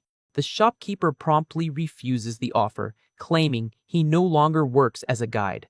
But the young noble counters by asking if he isn't the greatest expert on the paths of that labyrinth. Osric lets out a bitter and sarcastic laugh, asking the boy not to make him laugh at the idea of being the best of them all. Noah is confused as he remembers that in his past life, that man was known for loving the library more than anyone else. Curious, the boy asks if there is a specific reason he so drastically abandoned his old exploration jobs. Osric loses his patience, slams his hand hard on the counter and rants that the situation isn't something a mere customer can solve. Right after his outburst of anger, the shopkeeper falls silent and looks away with an expression loaded with internal pain and frustration. Holding his head in a sign of exhaustion, he apologizes for his hostile behavior and confesses his nerves have been very on edge lately. Suddenly, the sound of the door's bell echoes through the shop again, announcing the arrival of a new person. To Noah's total surprise, the person entering the place is his older sister, Julia Daskar, calmly asking if the boy has been doing well. With a serene smile on her lips, the silver-haired swordswoman greets her youngest brother in a casual manner. Julia explains she ended up spotting her brother during one of her missions and decided to follow him out of curiosity, leaving Noah suspicious that she was actually spying on his every move. Upon hearing that legendary name, Osric panics and asks, trembling, if she is really the famous Julia Daskar. The guide quickly grabs the boy's shoulder upon realizing his affiliation, and Noah calmly confirms that his full name is Noah Daskar. Drastically changing his mind, Osric agrees to guide the young noble on the spot, but imposes the condition that the powerful Julia must also join the expedition. Noah narrows his eyes with suspicion, seeing the sudden change in attitude, certain that there is a very serious reason behind all that mystery. The shopkeeper asks the two siblings to follow him to the back of the establishment so he can explain the situation. Upon entering the room, the young Daskars come across a woman lying in bed in a deep and mysterious state of unconsciousness. Looking with profound sadness at his sleeping wife, Osric begins to recount the terrible incident that occurred 1 month ago. He reveals that his partner was struck by a dreadful curse from a powerful monster born in the depths of the library. The guide explains that the terrible plague condemns the victim to an eternal slumber with no return until she eventually loses her strength and passes away. Noah comments that the most practical way to break the spell would be to hunt down and eliminate the monster that cast it, to which Osric agrees, lamenting that all the adventurers he previously hired had humiliatingly failed. The man bows deeply to Julia and desperately begs her to use her legendary skills to save his wife's life, but the young woman ponders for a moment before accepting. Julia gives a cunning smile and warns she will only accept the request on the condition that Noah also actively participates in the monster hunt. She touches her younger brother's shoulder and explains that her real demand is to personally observe how he handles himself in real combat for survival. Noah immediately realizes his older sister still harbors serious doubts regarding his true level of combat power. With no other acceptable alternative, the hero sighs and accepts the terms, assuring Osric they will do the job together under his guidance in the labyrinth. Extremely grateful and relieved, the shopkeeper raises a clenched fist and promises he will do his absolute best to lead them safely. The next day, in front of Arcanum's massive tower swarming with adventurers, Noah takes the opportunity to ask his sister if it wouldn't be a problem for her to temporarily abandon her official family duties. Julia brushes off the concern and focuses her piercing gaze on the boy, reinforcing that her biggest current interest is unraveling the secret behind his bizarre strength. She confesses that the strange sensation from their last duel still bothers her, as it felt like an energy completely different from a demonic core had blocked her techniques. The swordswoman warns that the boy will be forced to reveal his true strength in the labyrinth, while Noah realizes how dangerous it is to deal with the sharp perception of a high-level person. Osric comes running over with a giant backpack and apologizes for the slight delay in preparing the survival gear.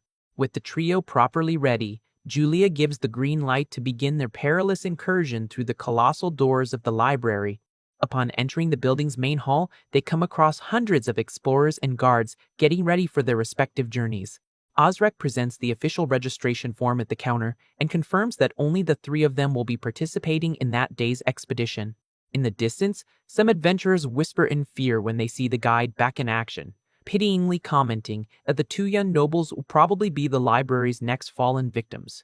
The trio positions themselves in front of the Infinite Library's imposing entrance portal, which emanates a cold, mystical mist through its cracks. Osric places his hands on the gigantic stone structure and begins pushing the heavy doors with all his physical strength. The portal slowly opens, unleashing a violent gust of magical wind and an intense blue light that brightens the entire hall. With firm, resolute steps, the three warriors cross the portal's threshold and enter the hidden depths of the legendary Temple of Books. Looking up, they are met with the monumental sight of suspended corridors and infinite bookshelves that seem to touch the sky.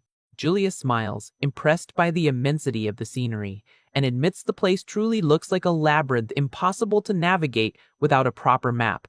The group silently advances up the solid stone stairs, surrounded by millions of ancient tomes covered in floating stardust. Suddenly, Noah stops in his tracks, his eyes wide with astonishment as he notices a disturbing detail carved into the temple's walls. He seriously stares at a stone carving that accurately depicts the terrible invading monsters from his past life. The MC realizes in horror that, unlike his previous visit, there are now clear and direct clues connecting the Infinite Library to the future apocalyptic invasion that destroyed his world. Observing the ancient engraving on the wall, Noah realizes that Labyrinth might hold crucial secrets about the weaknesses of the invaders who will threaten the world in the future. The young man shows a faint, determined smile and decides to put his worries aside to focus on the immediate exploration of the dungeon. He focuses his attention on the expedition's main goal, which is to retrieve the Book of Eternal Depths for his sister Eve. As the trio walks through the Infinite Library's imposing first floor, Osric explains that the rarest and most forbidden works can only be found on the labyrinth's deepest levels. The guide reveals the desired book is considered forbidden and estimates it should be guarded around the 20th floor of the temple. Noah reflects that the 20th level is known precisely for being the absolute highest point any explorer has ever managed to reach alive in the library's history. They approach a glowing magic circle on the floor, which serves as a transport portal between the dungeon's areas. As they step onto the runic platform, the blue glow intensifies to perform the group's transfer. However, activating the portal causes a group of monstrous orcs armed with spears and shields to appear, ready for combat.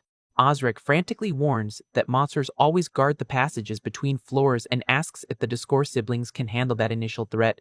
Showing no concern whatsoever, Noah rests his hand on the hilt of his sword and guarantees he'll make quick work of them. The young man dashes forward like a flash of yellow light, executing one single devastating slash that tears through the air and hits all the monsters at once. With an agile and extremely elegant movement, he sheathes his sword after taking out the beasts. The orcs collapse, defeated, onto the stone floor in a fraction of a second, showcasing the absurd evolution of the MC's speed. Jaw dropped to the young man's display of power, as Rex suggests picking up the pace, while Julia observes her youngest brother with an enigmatic smile. Upon reaching the 10th floor, the guide lights a lantern and asks for absolute secrecy about the hidden paths he's about to reveal to the group. Osric walks over to a specific shelf and interacts with the mysterious book to activate a secret mechanism in the wall. With the mechanical sound of moving stone, a secret passage reveals itself to the adventurers. The guide explains that this passage hides a special runic shortcut that will transport them directly to the lower floors of the library. The trio positions themselves on the hidden teleportation circle to initiate the level jump in the dungeon. The ancient magic is activated immediately, enveloping the three in a bright, comforting bluish energy. A strong burst of white light fills the area, instantly transporting the group through space. Noah shields his eyes from the intense brightness until the dimensional travel is successfully completed. When they open their eyes, Osric reveals they managed to jump straight to the antechamber connecting the 19th to the 20th floor of the temple. Julia excitedly takes the lead and comments that arriving at the desired level means the worst monsters must be just ahead. They walk across a walkway that leads them to a vast circular arena equipped with a gigantic summoning portal in the center. A terrifying torrent of dark energy erupts from the magical platform, accompanied by a violent gust of wind. Enormous dark wooden tentacles and twisted roots sprout from the runic floor, revealing the arrival of a colossal creature. A dreadful, monstrous tree with multiple reddish eyes and a giant maw appears before the explorers. Osric falls into despair when he notices the creature is actually an elder trait, a much more dangerous monster than the low-level variant that used to inhabit that floor. The guide screams in panic that this S-rank beast requires multiple squads of elite adventurers to be defeated and that it would be impossible to win with just Noah and Julia fighting. Julia lets out a casual laugh and mockingly asks where he got the idea that two people would need to fight that tree. She wields her sword with total confidence and arrogantly declares she is more than enough to finish the creature off by herself. The swordswoman dashes at absurd speed toward the colossal monster, leaving her two teammates behind. The elder trait reacts to the girl's advance by launching dozens of pointed branches like deadly spears to impale her. With impressive aerial acrobatics, Julia dodges each strike and destroys the gigantic branches with precise cuts from her blade. She nimbly runs up one of the monster's thick roots, heading straight for the wooden beast's glowing eyes. The young woman delivers a devastating horizontal strike directly to the enemy's central trunk in an attempt to destabilize it. However, the creature's giant central eye emits a sinister scarlet glow, indicating it barely felt the impact of the physical attack. As she flips back and lands on one of the branches, Julia admits, slightly surprised, that the monster's bark is incredibly resistant to common slashes. From the back of the arena, Osric screams desperately, warning that the beast's wood is as hard as tempered steel, and begs them to bring a support mage to melt the creature. Suddenly, a root trap sprouts from under the swordswoman's feet, binding her limbs and preventing any attempt to escape.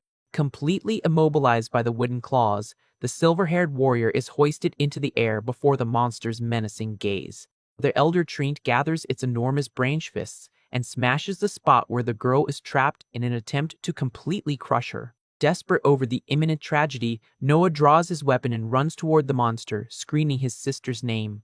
The violent impact of the roots makes the arena tremble, seemingly having crushed the famous warrior's body entirely.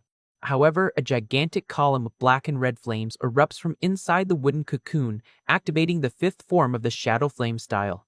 From the ashes of the burned roots emerges Julia, now wearing the legendary Shadow Flame armor made entirely of mystical red fire. Noah stops in his tracks, eyes wide, extremely shocked to witness the existence of a magical armor made purely of intense flames. Raising her sword engulfed in dark, shadowy fire, the formidable warrior prepares to unleash the first form of the Shadow Flame style against the monster. Julia concentrates all her power and readies the first form of the Shadow Flame style, the Shadow Flame Sword Dance.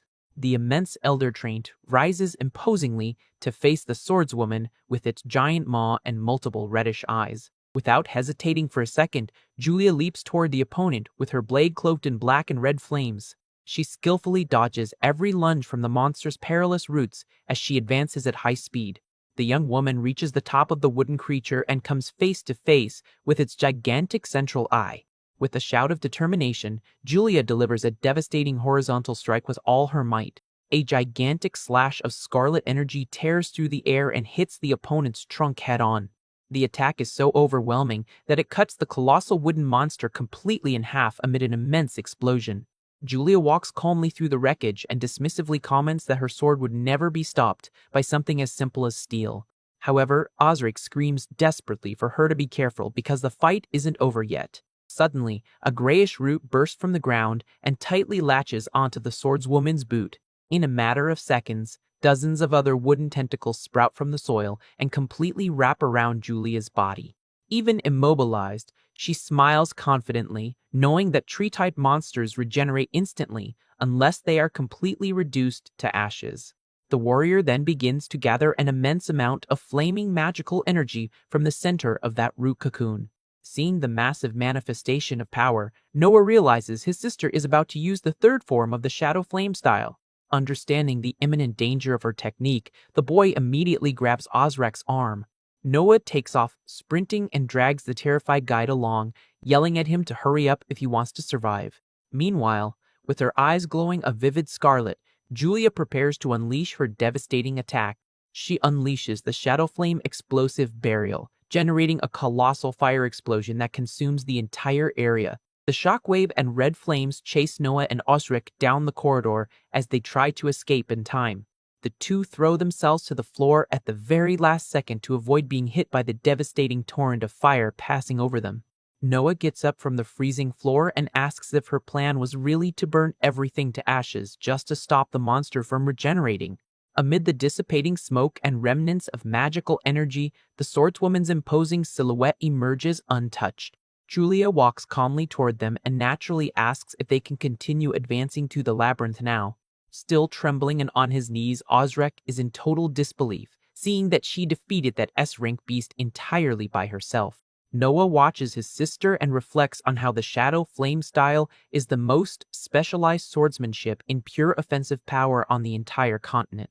Although he knows the technique burns through energy rapidly and isn't ideal for long fights, he acknowledges that its destructive power is unmatched. The trio finally reaches the Infinite Library's 20th floor, which turns out to be a silent place filled with enormous bookshelves.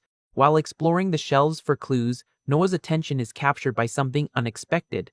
The boy finds the tome with the golden symbol he was looking for and celebrates in relief upon realizing he finally found it. Julia reminds him that the next step is to find the monster that cursed the guide's wife, and Noah states he remembers seeing it on that exact floor in his past life. Osric is confused as to why they're hunting there, but Noah explains that this specific monster is an exception and doesn't only appear in the transition arena, suggesting they start searching the surroundings. The three advance cautiously down the dark corridors formed by the library's gigantic shelves. Further ahead, they come across an old open book on a pedestal, displaying a mysterious illustration of a knight fighting a giant. Noah approaches and picks up the gray tome, feeling that there is something very strange and familiar about that work. Suddenly, a dark voice echoes in his mind, saying it found him, putting the MC on high alert. The book in Noah's hands begins turning its pages on its own at an impressive speed. The young man senses imminent danger when he hears a high-pitched noise emerge from the library's shadows. Instantly, Noah and Julia draw their swords and take defensive stances to protect the frightened guide behind them. Before the trio, an imposing black-armored knight appears with red eyes and a mutated arm made of twisted branches. Upon recognizing the enemy, Osric points furiously and screams that this bastard was the one responsible for cursing his wife. Noah grips his sword firmly and prepares to begin the elimination of that terrible creature. However, Julia steps in front of her brother and asks him to take a step back. The warrior charges forward at high speed, wrapped in her red flames, declaring she'll handle the fight from then on. The monstrous knight reacts immediately and swings his enormous sword, delivering a devastating energy slash. Julia clashes directly with the opponent's crushing attack, generating a powerful clash of forces in the air. Surprised by the impact, the young woman is forced to plant her feet firmly to withstand the incredible pressure of the monster's physical blow. The dreadful clash of swords creates an immense gust of wind that spreads across the entire library hall. Julia is pushed back and lands amid a shower of destroyed books, impressed at having been repelled by the opponent's brute strength. With a slight wound on her shoulder and leaning on her blade, she realizes that prolonging that battle against such a strong opponent will be extremely dangerous. In a fraction of a second, the monster's colossal sword unleashes an extremely fast slash that shatters the surrounding bookshelves. Julia agilely leaps over the giant blade to avoid the devastating attack while prepping her counterstrike. With a trail of blood running from the corner of her mouth, the fearless swordswoman dashes through the air, focused on her target. She clashes her flaming blade against the armored knight's defense with a loud impact. A frantic sequence of burning red slashes is unleashed against the opponent while Noah and Osric watch in awe. Noah follows the fight with sweat on his face, astounded to see the monster manage to block such an incredibly fast assault. The duel intensifies, with enormous arcs of cutting energy generated with every violent exchange of blows between the two. Julia falls back and lands in a crouch on the stone floor, trying to catch her breath after the physical strain of direct combat. She places her left hand on a magic circle on the ground to conjure her swordsmanship-style second form. The swordswoman summons the shadow flame vortex, raising a colossal pillar of scarlet and gold fire over the enemy. Seeing the immense column of flames, Osric cheers, thinking the monster was defeated, but Noah seriously warns him that it won't be enough. Just as the MC predicted, the knight emerges unharmed from the fire and leaps, delivering a violent vertical strike against the young woman. Julia reacts quickly and raises her blade horizontally to hold off the direct impact of the colossal weapon. However, while she focuses on blocking the sword, the monster uses the close range to hit her with a surprise attack. The enemy's mutated, twisted left arm shoots forward and hits the swordswoman head-on. Julia lets out a groan of pain, feeling the impact of the treacherous attack, and realizes she made a grave mistake by underestimating the enemy. The violent impact throws the young woman backward across the library hall with extreme force. She skids across the freezing floor surrounded by red sparks, trying to stop the bleeding and recover from the terrible blow. Watching from afar, Noah grows concerned when he notices that not even the immense destructive power of the shadow flame style seems to have any effect. The boy notes in astonishment that his sister's devastating attacks didn't leave a single scratch on the enemy's black armor. Right after, the knight's helm opens, revealing a monstrous maw that begins charging a massive green energy. Julia struggles to get up and watches in horror as her left arm is overtaken by a mysterious, glowing green curse. The monster then fires a colossal beam of destructive green energy straight at the weakened warrior. Acting purely on instinct, Noah appears at top speed and throws himself over Julia to protect her as the deadly ray grazes past them. The blast of mystical energy creates a catastrophic explosion that opens a huge crater and kicks up a dense curtain of smoke in the library. Noah helps his sister back up and says he will fight by her side, which she agrees to, but warns him to be extremely careful with the enemy's mutated arm. The young woman explains that physical contact with the knight's bizarre limb will infect the body with a dreadful, weakening curse. Julia laments the situation and admits that, with her left arm completely cursed, she won't be able to gather enough strength to win alone. With a resolute and serious look on his face, Noah steps closer and says he has only one single request to ask of her. While the terrible opponent starts charging another green energy beam in his helm's maw, the young man focuses his attention on the counterattack. Noah asks her to use that same devastating attack from before, and Julia comments that asking her to conjure a move that almost ended him is quite cruel. The warrior agrees to the plan and decides she will first focus on severing the enemy's cursed arm while Noah prepares his purple mana. The two siblings charge in perfect sync against the armored knight under a heavy shower of debris. While Julia readies the Shadow Flame Sword Dance, Noah channels the holy demonic style with the Shadow and Light Sword Dance. They strike the opponents simultaneously with their combined slashes of red flames and purple and golden lightning. The collision of their techniques creates a massive, bright explosion of light that swallows the armored knight's figure. A gigantic column of fire and smoke consumes the entire central area of the 20th floor with enormous violence. The two youngsters quickly fall back with agile backward leaps, landing on guard as they observe the result of the combined strike. Wielding their respective swords and enveloped by their combat auras, the Descara siblings wait for the dust to settle. Suddenly, a deafening bestial roar echoes from inside a protective magic barrier surrounding the unharmed knight. Noah shields himself from the violent shockwave generated by the opponent's shout and realizes they are dealing with an absurdly powerful beast. The monstrous knight leaps toward them, delivering a devastating vertical slash with his giant sword, coated in red energy. Julia executes an evasive maneuver to the side and manages to avoid the direct impact of the enemy's blade. However, Noah is forced to use his sword wrapped in purple electricity to directly block the opponent's crushing charge. The MC grits his teeth and pushes himself to the limit to withstand the absurd pressure exerted by the knight's heavy blade. Suddenly, Noah notices strange movement from the enemy at close range and desperately screams for his sister to dodge. Julia tries to intervene quickly by channeling the second form of her Shadow Flame style to hold back the knight.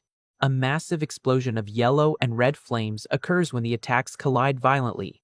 However, the opponent's helm opens once again and begins firing the green energy beam directly at Noah at point-blank range. Seeing that her younger brother is cornered and about to be hit by the perilous attack, Julia screams his name in utter despair. In a desperate attempt to hold back the enemy ray, Noah channels the holy demonic style to charge his blade with a massive amount of purple and golden electricity. He concentrates all this unstable power to unleash the mighty dual polar blade technique against the adversary. The young man delivers an overwhelming vertical slash that hits the terrible knight's head directly. Exhausted from the physical effort and the massive energy discharge, Noah carefully watches the smoke to see the result of the strike. He realizes he managed to drive his sword right into the middle of the monster's maw at the exact moment it was about to fire the energy beam. However, the armored knight uses his incredible endurance to ignore the wound and tries to strike back by trapping Noah's leg with his mutated arm. The boy finds himself in a critical situation upon realizing he is cornered and will hardly be able to dodge in time. Suddenly, a massive shadow flame vortex falls from the sky and consumes the entire area where the monster was holding the young man. Julia appears right behind him and casually comments that this intervention serves to repay the debt for him saving her earlier. Despite the temporary relief, Noah realizes his most powerful technique had no effect and that his sister's demonic core is almost depleted from the consecutive battles. With few combat options left and both of their accumulated fatigue, he seriously starts considering if the only way out is to retreat. To make the situation even worse, the dust settles and reveals not just one, but two of those monstrous knights advancing toward them. Utterly shocked by the terrible turn of events, the two Daysker siblings step back as they realize they'll now have to face two of those beasts at the same time. At that critical moment, a mysterious voice echoes in Noah's mind, criticizing his technique, deeming it unbalanced and clumsy. Suddenly, the MC's mind is transported to an immense, silent white void where he finds himself entirely alone. A bright golden light appears floating before him, and the voice explains that, although unbalanced, his energy is a unique mixture. Confused by the sudden situation, Noah demands to know who the owner of that voice is and where exactly they are right now. The mysterious entity reveals that he is the first heir of the divine core to appear in centuries, and that, to prevent his premature demise, he will teach him a secret to end the fight in a single strike. Meanwhile, in reality, one of the monsters raises its gigantic sword to crush Noah, who remains completely still and in a trance. Julia screams desperately, calling her youngest brother's name upon seeing him totally defenseless before the enemy's fatal blow. Suddenly, a system panel materializes in front of the boy, confirming the successor's awakening and unlocking the divine core system. Noah snaps out of it, grips his weapon firmly, and begins to conjure the second form of the legendary divine style. An absurd amount of glowing golden electricity erupts around his body, overwhelmingly illuminating the entire library hall. With his eyes glowing a mystical purple hue, the MC activates the devastating double heaven rupture technique. I execute a colossal sequence of golden circular slashes that tear space in half and swallow the enemies. The force of Noah's sweeping attacks is so immense that it starts shattering the armor and bodies of the two monsters without any difficulty. Back in his mindscape, the young man smiles in satisfaction as he understands that this is the true potential of his holy demonic core. Back in the real world, Noah raises his sword surrounded by wings of golden energy and warns the enemies that he will return double all the suffering they caused. The two cursed knights advance simultaneously from opposite directions to crush the young man with their mutated arms. A blue holographic screen confirms that the combat invitation was accepted as Noah prepares to parry the monster's joint assault.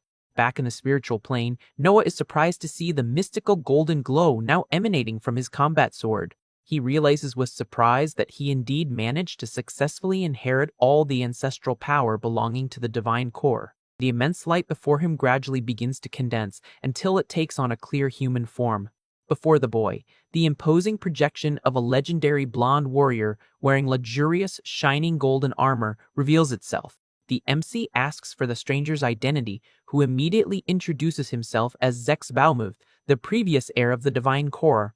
Zex explains that the divine core is the source of all the boy's power and reveals that those two knights in the library are just defective copies. The legendary warrior tells him that, in the age of the gods, terrible invaders from another world appeared and that the divine core was the power granted by the deities for humanity to fight them. Zex bitterly reveals that after a long war, humanity ended up defeated purely due to internal conflicts among the humans themselves, leaving Noah shocked. He explains that the other kingdoms began to fear the overwhelming strength of the divine core and cowardly conspired to assassinate all of its heirs. To prevent this immense power from being revived in the future, the traitors split it into two incomplete parts, giving rise to the demonic core and the holy core. Noah surprisingly concludes that the two forces were originally one, and Zex confirms that it was precisely by possessing both bloodlines that the boy managed to inherit the original power. The young man uses the moment to ask one more crucial question, asking if they would have won against the invasion had they not been betrayed. Zex answers with absolute conviction that they would have completely wiped out all the invaders if the betrayal hadn't happened. Noah clenches his fist with determination, realizing that with that mystical strength, he finally has the chance to change his world's dreadful apocalyptic future. However, Zex warns him that the current level of his divine core is still very weak, and that he'll need to defeat powerful enemies to push it to the limit. Noah flashes a confident smile and declares that this challenge seems perfect for him. Pleased with the young man's determination, Zex smiles slightly and suggests they begin the training with something quite simple. He orders the boy to prove his worth by first eliminating those two pathetic monsters standing right in front of him in reality. Back in real combat, Noah channels the immense flow of golden energy and prepares a devastating circular slash. One of the knights tries to attack him with its mutated claws, but the MC uses his newfound strength to block the strike with extreme ease. Noah focuses his attention on the adversary's terrible mutated arm and decides that this time he will cut it off once and for all. He charges forward with determination and clashes his blade against the armored knight's sharp claws, generating a strong shockwave. The boy activates his technique's blades of light to hold back and trap the monster's giant arm. A runic message explains that the double heaven rupture technique allows the user to freely control 6 blades of light that serve for both attack and defense. Noah commands his mystical energy blades and slices the knight's mutated arm into several glowing pieces. Ozrek watches everything from the corner of the hall and is absolutely dumbfounded to see the youngster sever the creature's limb using only the surrounding light. Giving the enemy no time to react, the MC takes advantage of the opening to deliver a new, lightning-fast attack. He slides quickly across the floor and executes a precise horizontal slash that tears through the first knight's armor and torso. Noah shows a confident smile and sarcastically comments that it seems the tables have turned in their favor. Next, he spins his body with extreme agility to strike the second armored opponent. The second monster lets out a roar of agony as it's hit by the MC's devastating sequence of golden slashes. The creature's helm rolls across the stone floor as the first adversary is finally defeated by Noah. With a ruthless downward strike, the young man takes down the second opponent once and for all. Noah pauses for a brief moment to watch the dust settle, believing the fight is finally over. However, the fallen knight's core starts glowing intensely, gathering a large amount of green energy in a last-ditch effort. Noticing the imminent danger behind her brother's back, Julia screams desperately for Noah to dodge right away. The surviving beast fires a colossal torrent of green energy straight at the young man at point-blank range. Showing no panic, Noah quickly manifests his light blades to form an impenetrable shield in front of him. The double heaven rupture's golden shield collides with a devastating beam, splitting and scattering the destructive energy to the sides. Under Noah's impressive defense, the opponent's deadly beam is completely neutralized and harmlessly disperses across the hall. The adversary's mutated arm begins to shatter completely due to the failure of its own desperate technique. The young warrior remains standing imposingly, surrounded by his brilliant blades of golden energy. Still sitting on the floor, Julia watches the scene completely paralyzed with shock, seeing her brother emerge from that colossal attack without a single scratch. Noah assumes a firm stance and coldly declares that this is already the second monster defeated in the battle. He points his sword and makes the energy blades explode into a pillar of golden light that consumes the rest of the creature. The dreadful armored copy is totally disintegrated and reduced to ashes under the MC's impressive mystical strength. The enemy's massive sword falls lifeless onto the runic floor, signaling the definitive end to that exhausting combat. A system screen pops up confirming the elimination of the targets and announcing that the Divine Core has leveled up to level 2, granting the new skill, 5-color Eyes of the Holy Darkness. The panel displays a congratulatory message for him winning safely, making Noah wonder if those words were from Zax. The system adds by explaining that this is how the Divine Core grows stronger and advises him to make good use of his new power. The boy thoughtfully clenches his fist upon understanding that evolving through real battles is the secret to obtaining new techniques this powerful. Osric runs toward the young man, shouting out of pure emotion, and asks if he really managed to eliminate that terrible monster all by himself. Julia walks over to examine the enemy's remains and confirms it is indeed done for. The swordswoman looks at her own hand in relief, as she realizes the effects of the terrible green curse have also completely vanished from her body. Noah smiles at the guide and guarantees the curse afflicting his wife must have been broken as well, suggesting they head back home quickly. Julia walks up to her youngest brother and comments that he really looks nothing like the weak, 2-star warrior he used to be until recently. She stares at him inquisitively and asks where exactly he learned such a peculiar mystical technique.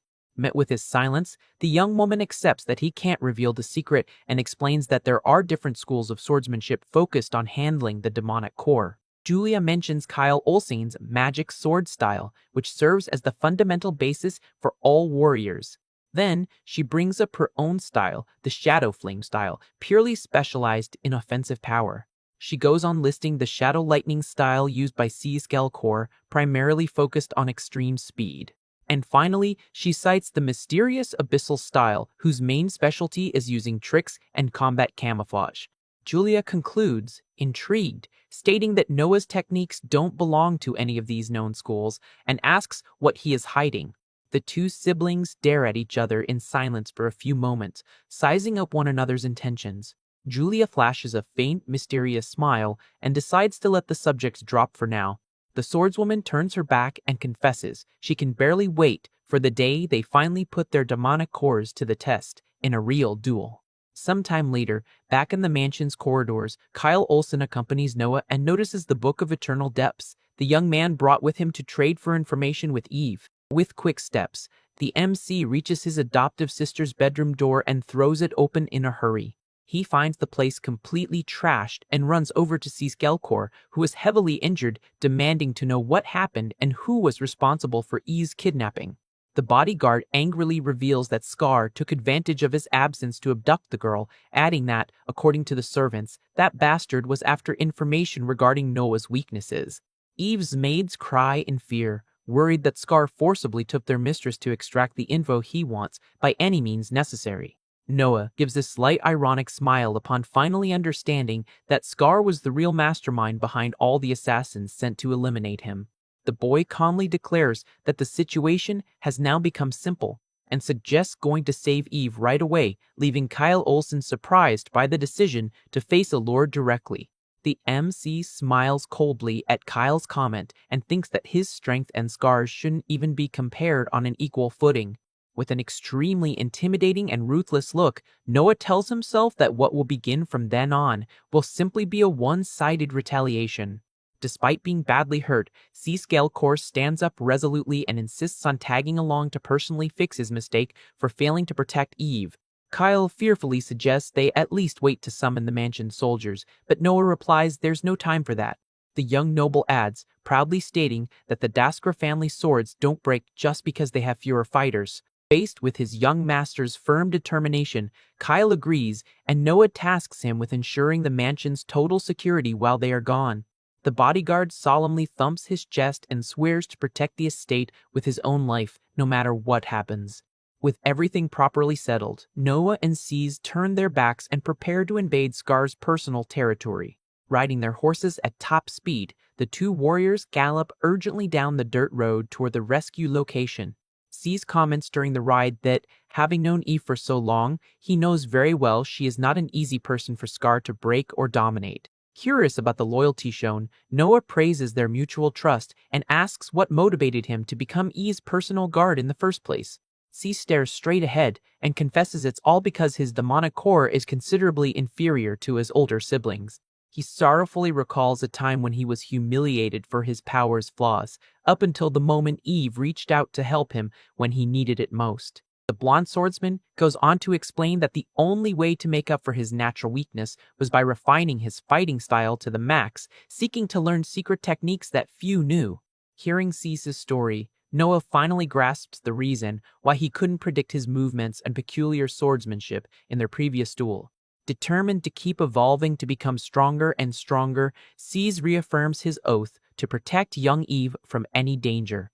The two warriors finally arrive at the imposing iron gates of Scar's estate and plan to locate their allies' captivity first. Noah dismounts his horse and calmly walks toward the entrance, stating there's absolutely no need for them to hold back during the invasion. A violent aura of purple and golden sparks begins to emanate frighteningly from the MC's entire body. With a single, devastating kick imbued with magical mana, Noah slams right into the massive iron barrier. The force of the impact is so brutal that the gigantic metal doors are ripped off their hinges and sent flying to the air in pieces. The young noble and the bodyguard invade the mansion's central courtyard, charging in without the slightest hesitation. However, they come face to face with a veritable army of clitted assassins lined up in front of the property, ready for combat. C stares at the group ahead and instantly recognizes them as the elite assassination unit serving directly under Scar. He warns the young master that these men possess highly perilous and lethal stealth combat techniques. The leader of the assassins flashes a mocking smile from behind his mask and scoffs at the two invaders' stupidity for attacking head-on with no backup.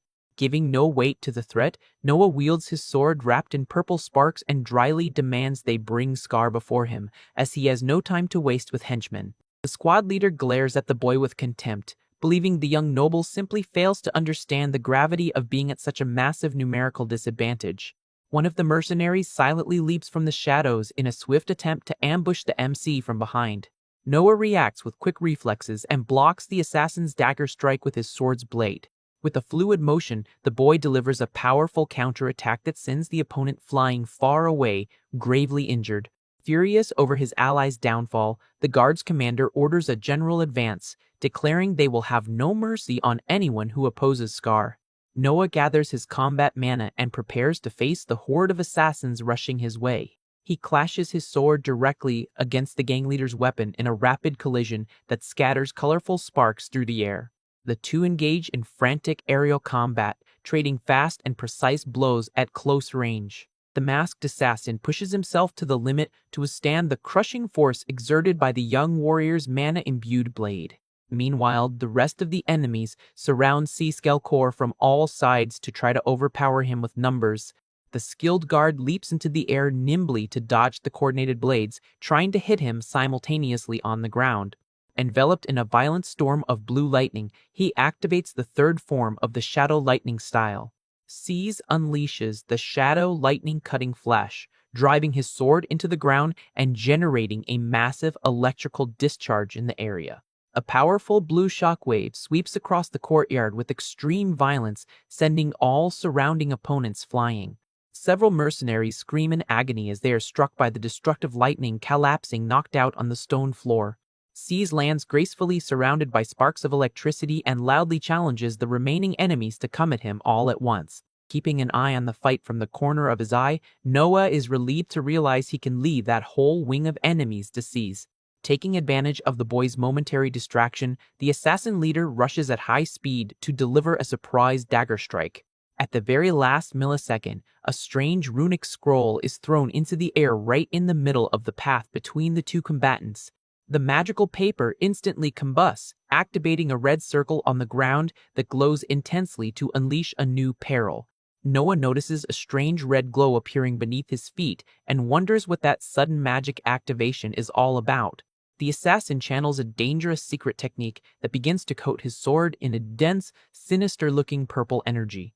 Leaping from above with his weapon drawn, the invader reveals that this mysterious technique was created specifically to take out the members of the Daskwar family. Noah activates his passive eye skill to carefully analyze the profile and capabilities of the dangerous opponent mid-attack. The system reveals that the adversary is named Vault Grave, a skilled warrior with a 6-star swordsmanship level and the successor of a secret sealing technique. To defend himself, the MC quickly prepares the Divine Style, attempting to counterattack with the second form of his swordsmanship technique. However, Valgrave manages to intercept Noah's weapon with a precise strike that unleashes sparks of purple energy. Noah lets out a groan of pain as he feels an extremely strange sensation spread throughout his entire body after the direct impact.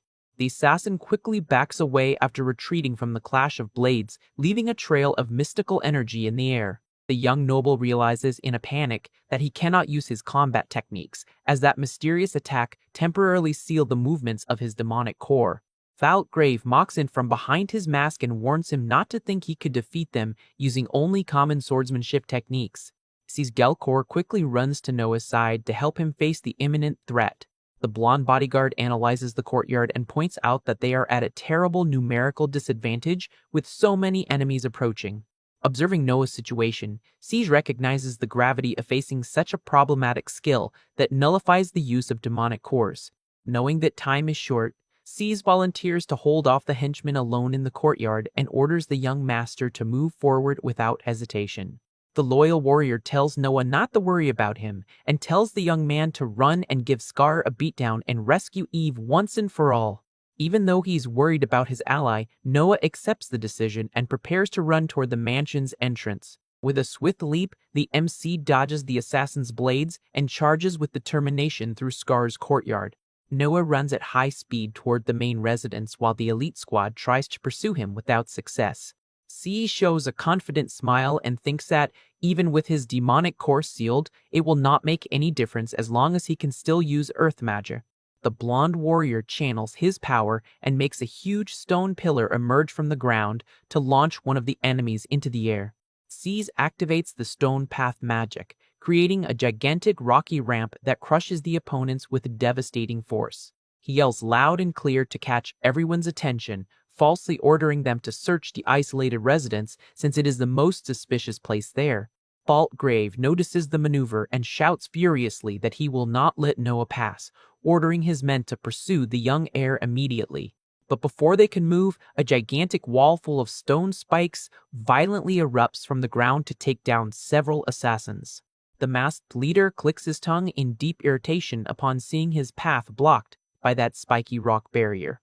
Before him, a literal forest of massive stone spikes appears in the courtyard, keeping the rest of the mercenaries completely cornered and defeated. Valgrave stares at the destruction around him, completely shocked by the tremendous magical force shown by the opponent. C's holds out his hand with disdain and ironically asks if the assassin shouldn't be focused on fighting him instead of focusing on Noah.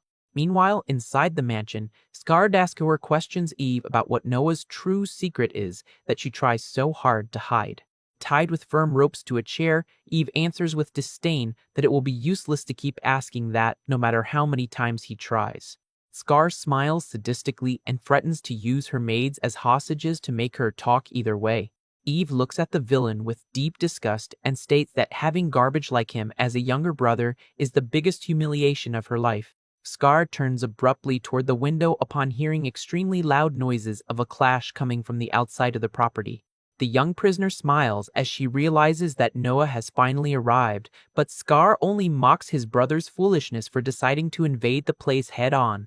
Eve stares at her rival brother with mockery and calmly comments that he still understands absolutely nothing about their youngest brother. She explains that cowardly and cheating methods do not suit the Daskauer family, and that Noah carries with him the most important thing of all, his pride. Scar lets out a psychotic laugh and says that he will finally be able to see his youngest brother's real strength up close. Irritated by Eve's boldness, the villain calls her an insolent woman and draws his golden sword to prepare for the imminent combat. Suddenly, the side wall of the room is completely shattered when Noah triumphantly invades the chamber. Noah stares at the two nobles in the room while Scar looks at him in shock, and Eve lets out a slight smile of relief at seeing her youngest brother. Standing imposingly with his sword in hand over the rubble, the MC calmly greets his half-sister. Eve smiles affectionately and jokes, saying that he took quite a while to rescue her from that uncomfortable situation.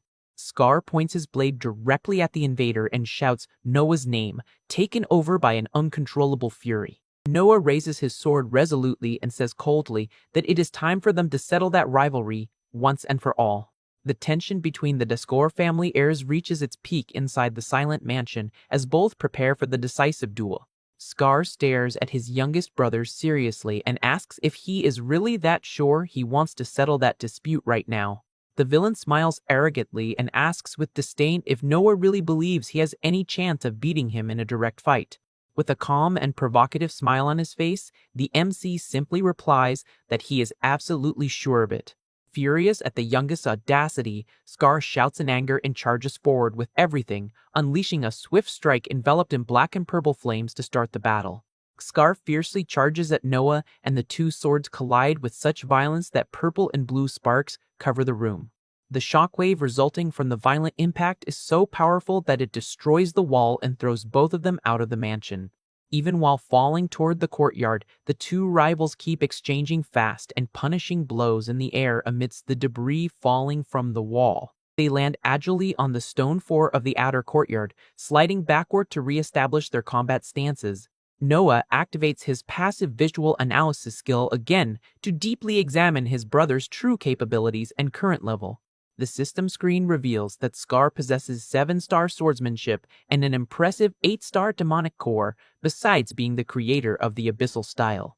Noah demands to know what Scar's real motive was for targeting him and sending so many assassins after him, going so far as to even use an innocent child. With a sarcastic smile on his lips, Scar only mocks him by saying that the answer to that question should be completely obvious. Shouting that Noah makes him extremely irritated, the villain charges furiously with a sword imbued with a dense purple mana. The MC reacts quickly and masterfully blocks the charge, generating a massive explosion of golden light with the clash of the blades. At that moment, Noah realizes in surprise that the seal on his demonic core has been undone and deduces that this happened because he stepped out of range of the runic circle inside the mansion. Scar unleashes successive slashes while furiously complaining that their father acknowledged the youngest even though he is so weak. The young noble focuses entirely on defense to hold back the fast and heavy strikes trying to break his guard. Consumed by hatred, Scar yells for his brother to perish while his dark demonic aura expands terrifyingly. Noah executes a perfect dodge by sliding under the villain's horizontal slash, avoiding being hit by the dangerous blade. With a swift backward movement, the MC distances himself to catch his breath and analyze his opponent's attack pattern. He internally acknowledges that Scar's swordsmanship is truly formidable for mixing confusing feints with very practical and underhanded real strikes. Scar points his massive sword and proudly declares that Noah will just be the stepping stone he needs to win the dispute for the family's succession. The antagonist channels his dark mana to activate the third form of his combat style, known as the Abyssal style.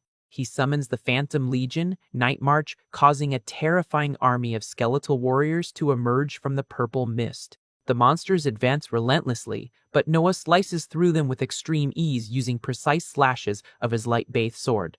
The MC stares at the dark army and wonders if those skeletal creatures are just a cheap distraction from Scar. One of the undead leaps by surprise from behind Noah to try to stab him in the back with an old iron sword.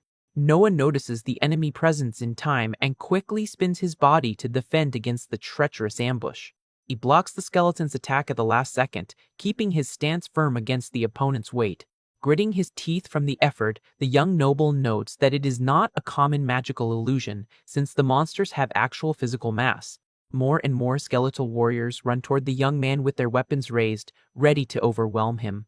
To escape the monster's encirclement, Noah leaps high into the air while wrapping himself in a protective shield of pure golden energy. He prepares his mid-air counterattack and activates the second form of his divine style against the horde waiting for him on the ground. DMC unleashes the double heaven rupture, causing 6 powerful blades of golden light to materialize around him. The beams of sacred energy rain down on the courtyard violently, destroying dozens of skeletons instantly in brilliant explosions. The bursts of golden light cut through the air with pinpoint precision, clearing a large part of the army summoned by Scar. Noah lands back on the ground surrounded by bone fragments and mutters in boredom that this whole situation is a massive pain in the neck. His boots emit golden and purple sparks as he concentrates hybrid mana in his feet to further increase his movement agility. Moving like a blur, the boy unleashes rapid slashes to disintegrate the last remaining monsters in the stone courtyard. He stops in front of Scar with his glowing sword in hand and stares at his rival brother with a serene and challenging look. Scar yells furiously, questioning if the youngest really believes he can defeat his entire army alone. Wasting no time with taunts, Noah quickly charges and clashes his sword directly against Scar's once again. While they struggle for power, the remaining skeletal warriors try to get closer to attack the MC from the sides. Noah executes a quick spin with his golden blade to repel the lackey's advances without diverting his attention from the main duel. The two rivals exchange brutal blows at high speed while the courtyard is taken over by golden and purple shockwaves. The MC exclaims that it doesn't matter how many pieces of trash Scar decides to send his way to try and beat him through exhaustion. Noah manipulates his blades of golden light in a coordinated manner to disintegrate the skeletal opponents trying to flank him. He reaffirms that these puppets are completely useless and that Scar's army will never be able to overcome his divine strength. The powerful beams of light cross the battlefield toward the antagonist, forcing him to hastily defend himself. Scar lets out a groan of pure frustration and is pushed backward by the tremendous pressure exerted by Noah's luminous attacks.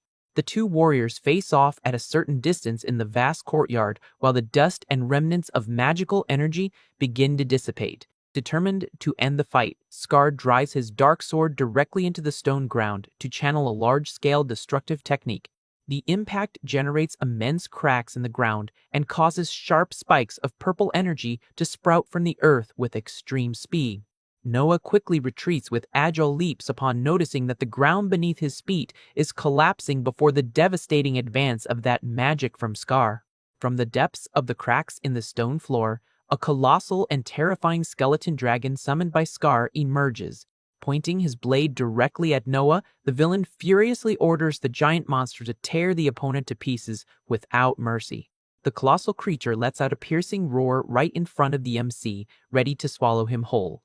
However, instead of being scared, Noah shows a confident smirk and decides to test his newly acquired skill. The blue runic system notifies that Noah has reached level 12 of his divine core and unlocked the passive technique of the 5-color eyes of sacred darkness.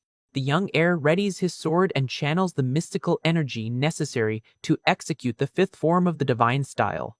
Upon activating the mystical skill, Noah's pupils glow intensely in a multicolored pattern of divine energy.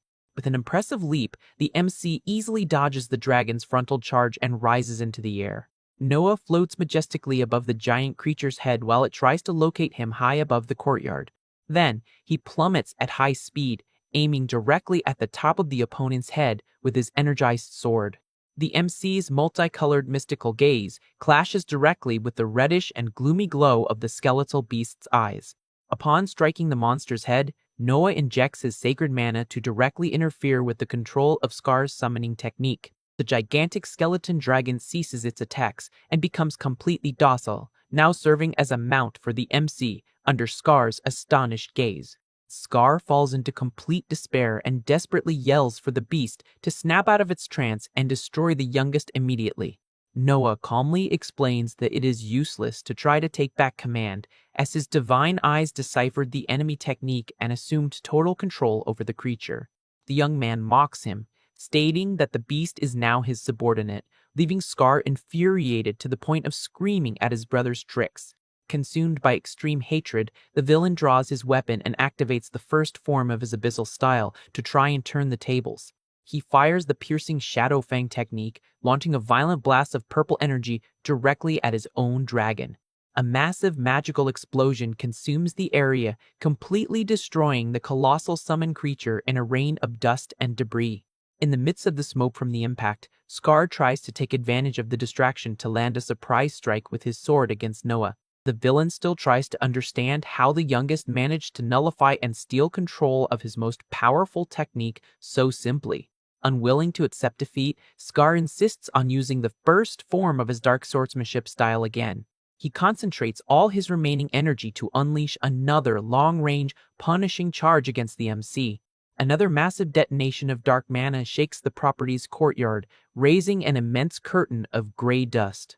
But Noah quickly appears behind Scar and delivers a deep slash to his rival's back, making him cough up blood from the force of the impact. Badly injured and on his knees on the ground, the antagonist realizes he has no other choice but to resort to an extremely desperate method. Scar pulls a small silver flute from his robes and begins to blow the instrument to activate a forbidden spell. An immense and sinister portal of magical energy and blue lightning suddenly opens right in the middle of the mansion's courtyard.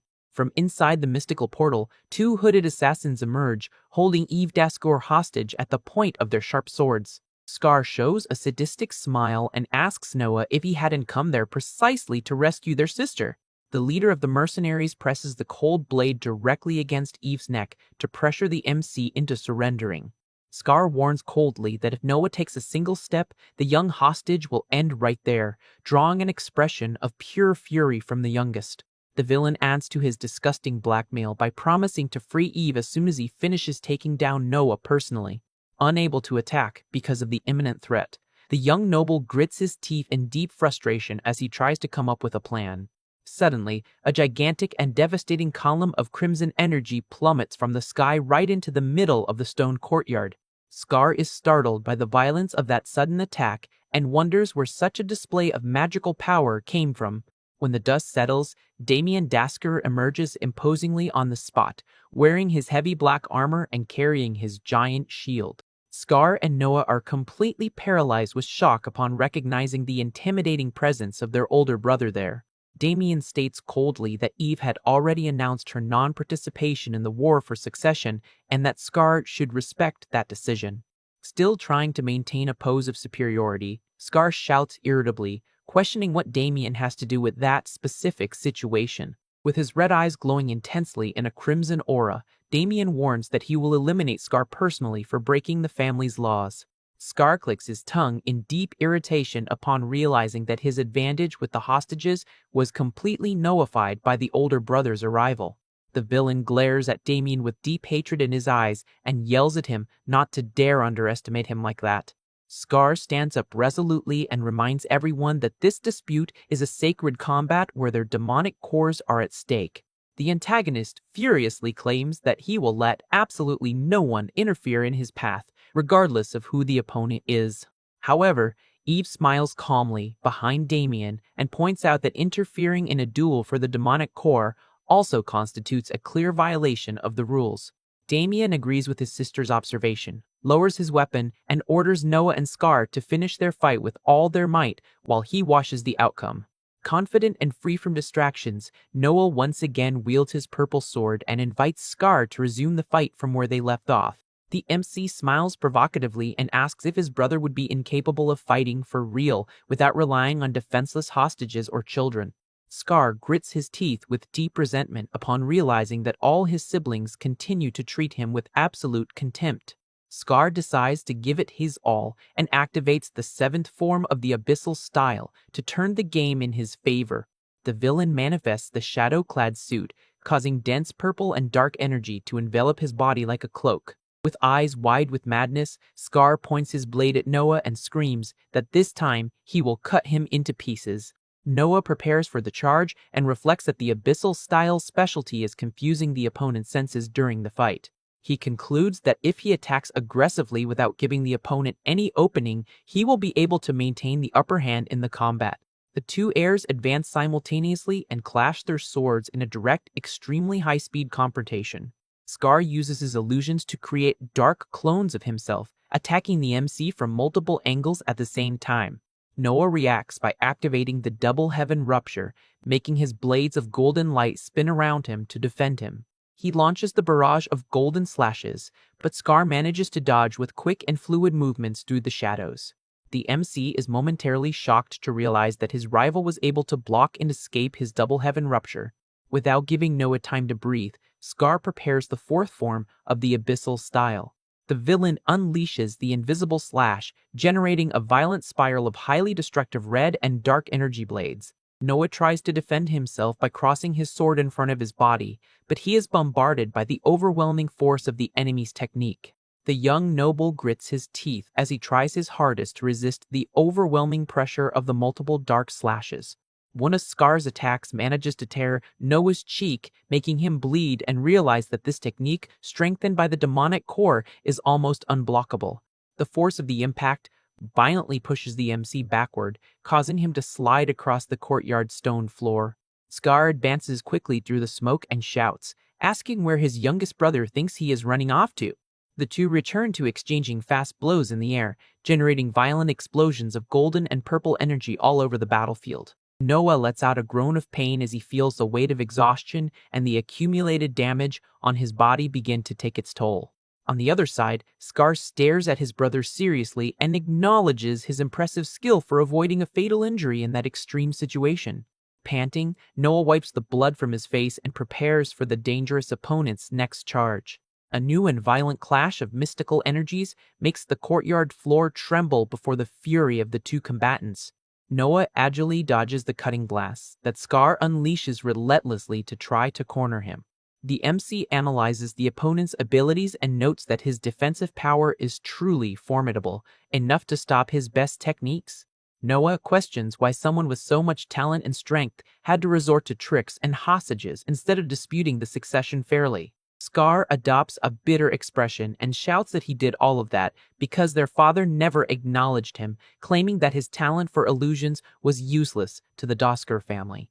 The villain explains that he never forgave that rejection and that was exactly why he created the abyssal style, to prove the value of his skill.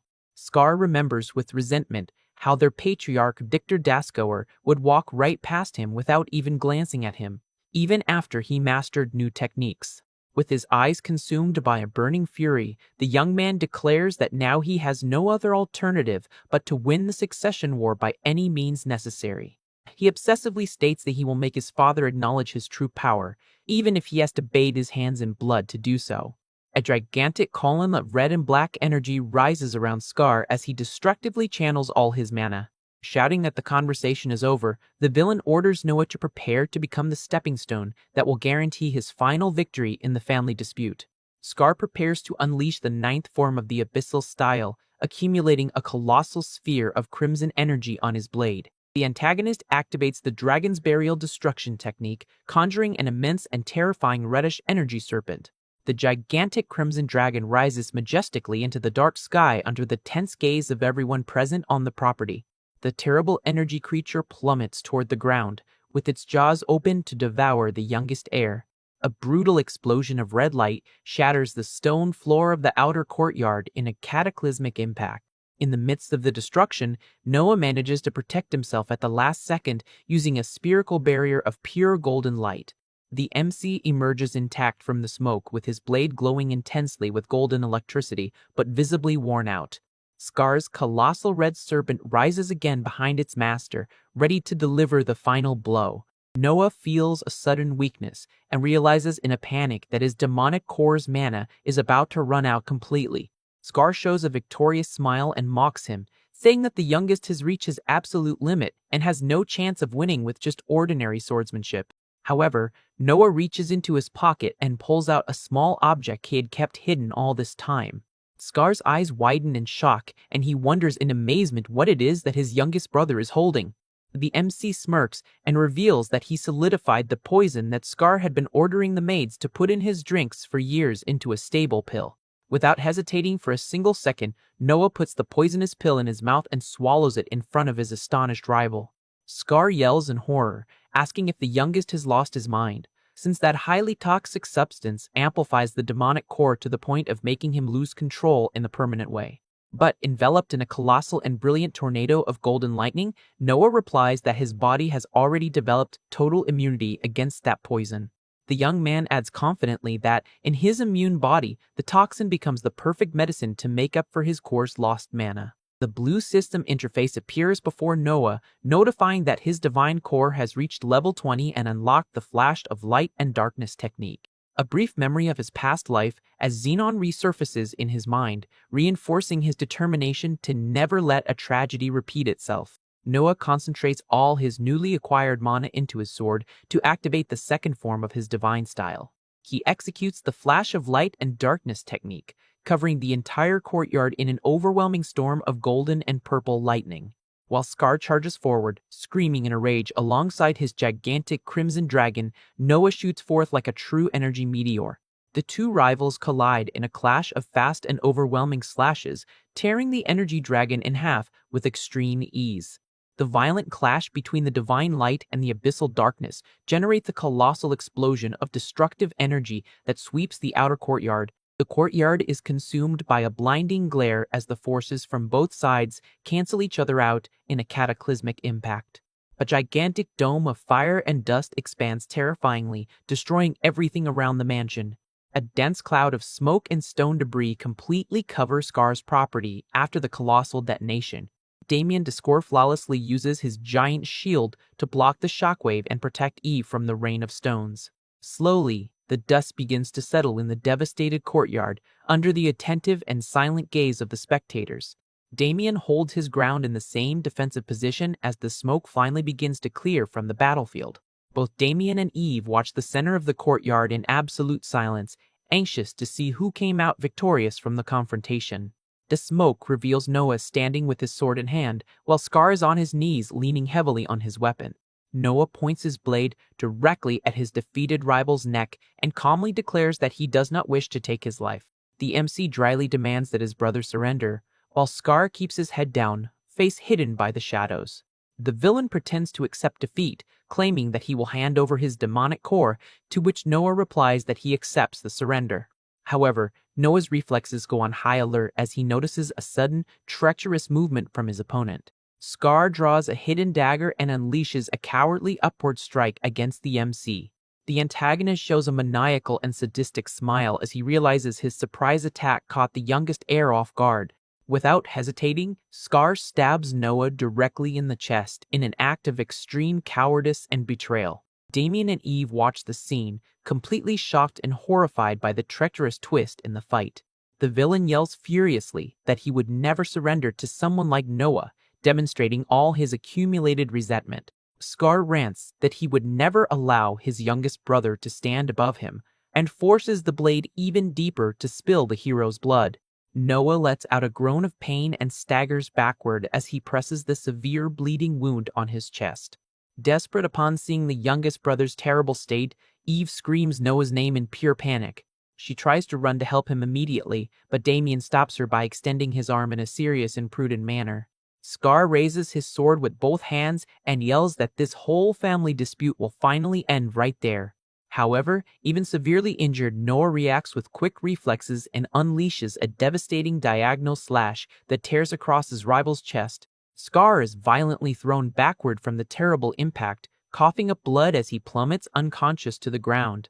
The antagonist falls completely motionless on the stone pavement, with the severe wound covering his body in blood. Both combatants end up fallen in the property's devastated courtyard after the bloody conclusion of the duel. Pressing his own wounded chest, Noah weakly reflects that this is the brutal reality of how the Discore family fights, prioritizing pride over their own lives. Seen from above, the two brothers lie side by side in the stone courtyard, surrounded by puddles of red blood. Eve runs desperately toward her youngest brother while Damien follows her closely with firm steps. The older brother analyzes Noah's condition and points out that the wound is too severe and the medical team would not arrive in time, but Eve decides to take action herself. The young noble kneels beside Noah's wounded body and channels a bright and comforting greenish healing aura. She gently places her hands on the youngest's torn chest and activates the first form of the Shadow Flower style. Eve uses the Mist Lantern technique, making dense green energy penetrate the wound to stop Noah's bleeding. The flow of regenerative mana quickly spreads across the young warrior's entire chest and arm, closing the deep cuts. Little by little, Noah begins to regain consciousness and opens his eyes as he feels the warmth of his half-sister's healing magic. Sitting up with difficulty, the MC looks at Eve in surprise, and she comments with a smile that she may not be good at combat, but she knows how to handle demonic cores very well. Noah smiles back with gratitude and sincerely thanks the young noble for saving his life from that terrible wound. Eve then points to Scar's lifeless body and points out that the spoils of victory now truly belong to the youngest. Scar's bright reddish demonic core floats in the air just above his defeated body. The MC fixes his purple gaze on the glowing sphere and recognizes that it is his brother's powerful demonic core. He stands up slowly and walks to where the mystical jewel is floating, preparing to collect it. Noah extends his right hand toward the reddish core to begin the process of absorbing its power. The moment he makes contact with the jewel, a violent storm of purple and golden energy imposingly envelops the young warrior. The blue system screen appears before him, indicating the start of integrating that vast power into his own body. A system window appears, indicating that Noah's demonic core level has jumped from 2 to 5 stars, along with listing his updated status. Noah looks at the screen in surprise as he realizes that his demonic energy evolved 3 levels in a single instant, equivalent to entire years of grueling training. The young man looks away and notices that the fighting in the surroundings also seems to have come to an end. Right after, the young guard sees Skelkor walks toward the group, carrying his sword resting on his shoulder. Damien observes Scar's defeated body lying in the pool of blood and admits in surprise that he never expected to see his youngest brother win that duel. Cease approaches worriedly and asks if Eve is okay, to which he replies that Damien protected her when the situation got really dangerous. Cease is impressed by the firstborn's attitude, but Damien just crosses his arms and comments coldly that he acted strictly under the family's rules. With his duty fulfilled, the older brother sheaths his giant sword and begins to walk away in silence. Noah watches Damien leave with a tense and suspicious look, while the two exchange a quick stare. Eve and Cease watch the warrior's departure with visibly worried and apprehensive expressions. As he walks away, Damien reflects on the fight, intrigued by the mysterious force Noah used beyond the traditional demonic core. But the warrior soon pushes those thoughts aside, believing there are much more urgent matters to resolve at the moment. Just then, a messenger approaches, bowing respectfully to notify the patriarch Victor Dascour has summoned Noah immediately. A short time later, Victor Dascour's imposing and gloomy castle appears before them as the setting for the inevitable meeting. In front of the massive office desk, Victor stares at his youngest son and reveals that he found out he absorbed and took Scar's demonic core for himself. The patriarch rests his chin on his hands and intimidatingly asks if that information is really true. Noah maintains a firm posture and calmly confirms that the information is real and that he emerged victorious from the confrontation. Victor then asks what the rival's true power level was, and the youngest honestly admits that Scar outclassed him in both swordsmanship and demonic techniques. The patriarch narrows his eyes and questions how the young man managed to defeat a theoretically much stronger opponent than him. Noah feels the immense pressure of the question, but keeps his focus to give his answer. The MC places his hand over his chest and declares that he won thanks to his insatiable desire for strength, something in which he refuses to lose to anyone. Victor smiles in satisfaction at the determination shown by his son and praises the excellent answer given by the young man. The family leader points out that Scar had committed unforgivable crimes and, because Noah put an end to it, he will receive an appropriate reward. He tells the young man to ask for whatever he wants without hesitation, and Noah surprises him by requesting only to be sent to a specific location as his prize.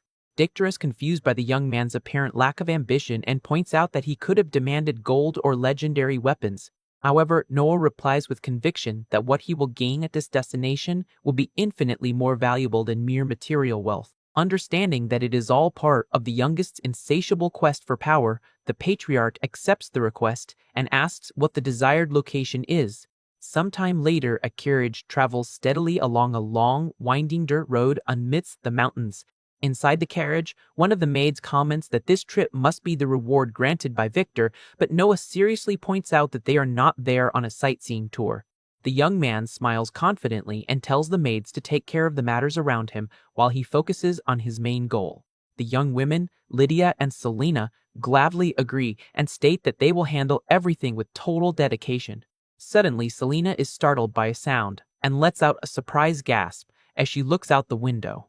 The maid waves excitedly at the outside and lets everyone know that their destination is finally visible on the horizon. Noah looks out the window and murmurs in relief that they have finally arrived at the legendary city built by the ancient alliance between humans and dragons. On the horizon rises the colossal and majestic Draconia, the fabulous city of the dragon's nest, surrounded by winged creatures crossing the skies. As soon as Noah steps out of the carriage, he is approached by reptilian-looking knights and asks who they might be. The scaly-skinned warriors formally introduce themselves as official envoys from the city of Draconia.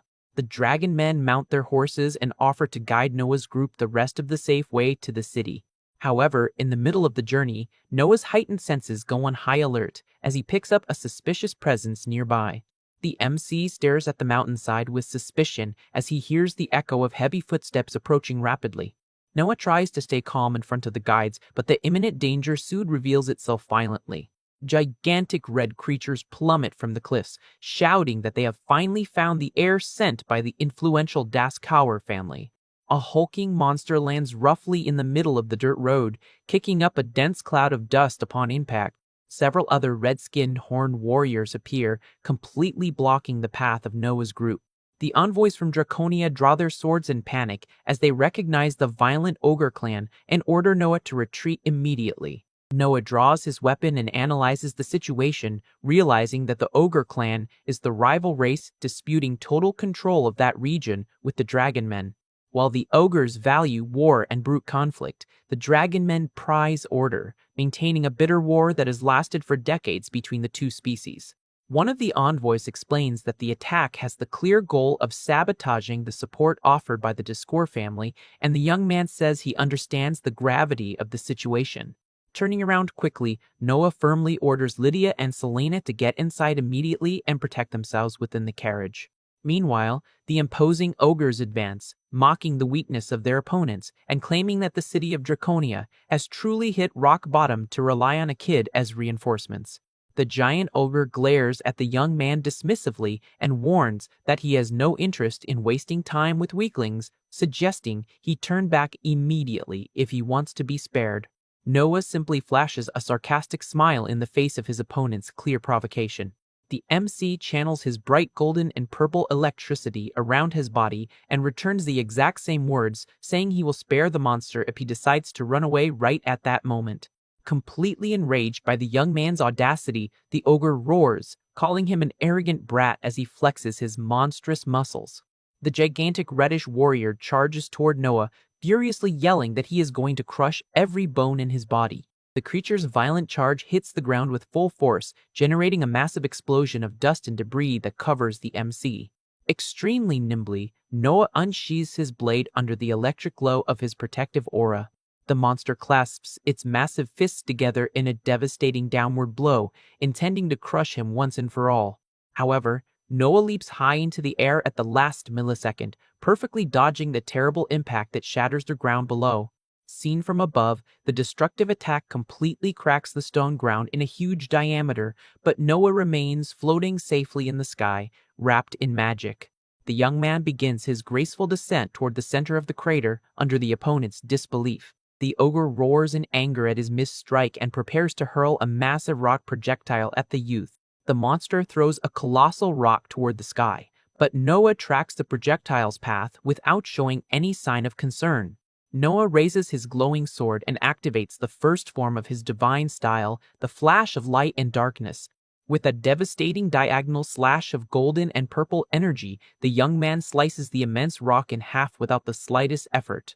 In the blink of an eye, the agile ogre suddenly appears behind Noah, his eyes glowing blood red, ready to deliver a straight punch.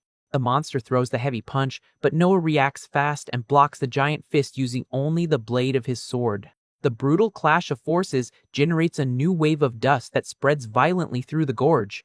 Noah stands firm at the epicenter of the detonation and calmly comments that that was just a strike, based on pure brute strength. The young man leaps backward elegantly and points out that, while the opponent's monstrous strength is impressive, his movements are far too sloppy. The ogre is in disbelief seeing the young man charge forward wide open and mocks his supposed foolishness for attacking him head-on. The monster extends its massive arm to deliver a straight punch that promises to end the fight once and for all. However, showing absurd reflexes, Noah slides under the giant fist with extreme precision and agility. The MC executes an upward slash of golden energy that devastatingly tears the monster's chest open. The ogre coughs up blood upon being defeated by the powerful counterattack and collapses powerless on the destroyed ground. Noah leans on his sword serenely and warns the other monsters nearby that everyone else can attack him all at once too. From the top of the gorge, the four remaining ogres watch their companion's humiliating defeat with expressions of pure shock. Consumed by hatred and savage fury, the creatures roar in unison, ready to tear the young heir apart. All four monsters leap from the cliffs simultaneously to crush Noah with a coordinated mid-air attack. Noah awaits the enemy advance without taking a single step back and begins to conjure the second form of his divine style. He points his blade upward and fires an overwhelming column of golden energy that pierces the bodies of all the ogres at once. The monsters plummet to the ground, defeated and smoking, while Noah remains completely untouched after the display of power. The Dragon Men envoys watch the scene open-jawed and fearfully admit that the Daskor family's power exceeds even the most absurd rumors. Lydia and Selena run out of the carriage to praise their master's magnificent performance, while the young man casually complains about them not staying hidden. Selena smiles awkwardly and argues that witnessing the master's victories is also part of a maid's duties, drawing a resigned sigh from Noah. The young man then turns his gaze back to the top of the gorge and announces that the last survivor can come down to face him now. Lydia looks up at the sky in surprise as she sees an immense winged creature gliding majestically over the mountains. A mysterious warrior wearing imposing golden armor jumps from the dragon's back mid-flight. The warrior lands with a tremendous impact in front of Noah's group, kicking up dust and catching everyone's attention. The red-scaled dragon man stares intently at the youth and reveals that he was able to witness all his grand power during the confrontation. He places his hand over his chest and formally introduces himself as Adalbalt Bengray, the supreme commander of the Dragon Knights of Draconia. Noah asks why he didn't interfere in the fight earlier, and Adalbalt proudly replies that the city's fate cannot be entrusted to a weak ally who needed rescuing. Noah shows a slight smile and asks if, with that demonstration, he managed to pass the commander's test. Adalbalt proudly confirms and declares that he will now personally guide the heir into the illustrious presence of Lord Alcardos. Noah's carriage enters the city under the escort of Commander Adalbalt and the other knights, clearing the way through the stone streets. Lydia looks out the window, enchanted to realize that humans and dragon men live and work together in perfect harmony in the local commerce. Selena comments in awe that a country where such distinct races coexist peacefully is something extremely rare to see in the world. Adalbalt amicably suggests that the girls take the opportunity to explore the city later, and they reply excitedly that they will certainly do so. The carriage moves toward a huge rocky crevice at the base of the mountain, while a gigantic green dragon flies imposingly right above. The group proceeds on foot through a dark cave guided by Adalbalt's lantern, while strange blue crystals or eyes begin to glow deep within the path. The group finally arrives in front of a gigantic stone gate carved with the emblem of a sleeping dragon. Adalbalt holds up his lantern and respectfully announces to the gate that he has brought the young heir, Noah Daskor. Suddenly, the dragon's carved eyes glow yellow, and a mystical voice orders them to enter. The colossal stone gates begin to open slowly to reveal the interior of the immense chamber. As soon as the doors open completely, an overwhelming pressure of wind and blue energy imposingly sweeps over the group. Noah feels the immense spiritual force emanating from the place and realizes in shock that this presence is equal to or even greater than his own father's. The terrible magical pressure is so crushing that it forces the reptilian guards to fall to their knees on the floor. The maids Lydia and Selena tremble and lean on Noah's shoulders, while the young man remains completely firm and unshaken. In the deep darkness of the chamber, a colossal pair of glowing blue eyes stares at the newcomers with extreme grandeur. The gigantic creature welcomes the group while Noah watches it with total serenity. The light reveals the majestic figure of the Dragon King with white and gold scales, who refers to Noah as his young collaborator. The immense and legendary being rests sovereignly on the stone platform before the visitors. Both the maids and the reptilian soldiers observe the mythical creature, completely amazed and apprehensive. Maintaining his respectable posture, Noah formally introduces himself as the heir of the Discord family, sent under his father's orders. The Dragon King brings its gigantic head closer and sincerely thanks them for sending such a promising warrior. Staring closely at the youth, the creature reveals in surprise that it can feel an extremely nostalgic energy emanating from him. Noah smirks and comments that such sharp perception is worthy of the legendary monarch who has lived since ancient times. The young man clenches his right fist and consciously begins to release his powerful and bright hybrid aura. Noah's entire body is enveloped by a spectacular and gleaming storm of golden and purple lightning. The Dragon King closely watches the impressive mystical manifestation of the young heir. The creature watches the visual spectacle in awe, realizing that it has finally been able to see that sacred glow again after so much time. Satisfied, the monarch authorizes Autobolt to reveal all the details of the problem to the boy, and the commander accepts the order immediately. The reptilian warrior turns to Noah and prepares to explain the reasons that led them to request the Diskur family's support. Autobolt recalls that the dragon people had been fighting a grueling war against the ogre clan for many years.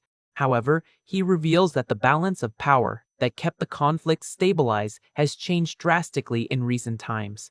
The commander shows on the tactical map that the ogres have recruited a brilliant strategist who destabilized the combat and caused serious defeats for his people. Noah concludes that they want his help to change the course of the battle, but the Dragon King intervenes, saying that the mission is even bigger. The monarch reveals that the situation demands a drastic and immediate attitude against the enemy forces. Autobolt explains seriously that they need the young man to put a definitive end to that bitter, decades-long war, and he emphasizes that this goal needs to be achieved urgently before the end of days comes for their leader.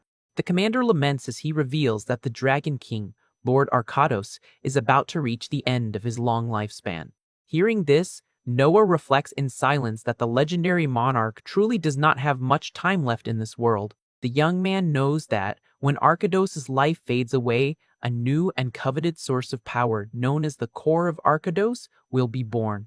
Noah bitterly recalls that in his previous life, this powerful core fell into the hands of the terrible criminal fungus, causing a true catastrophe. Fully determined to prevent that tragedy from repeating itself, Noah places his hand over his chest and formally accepts the mission.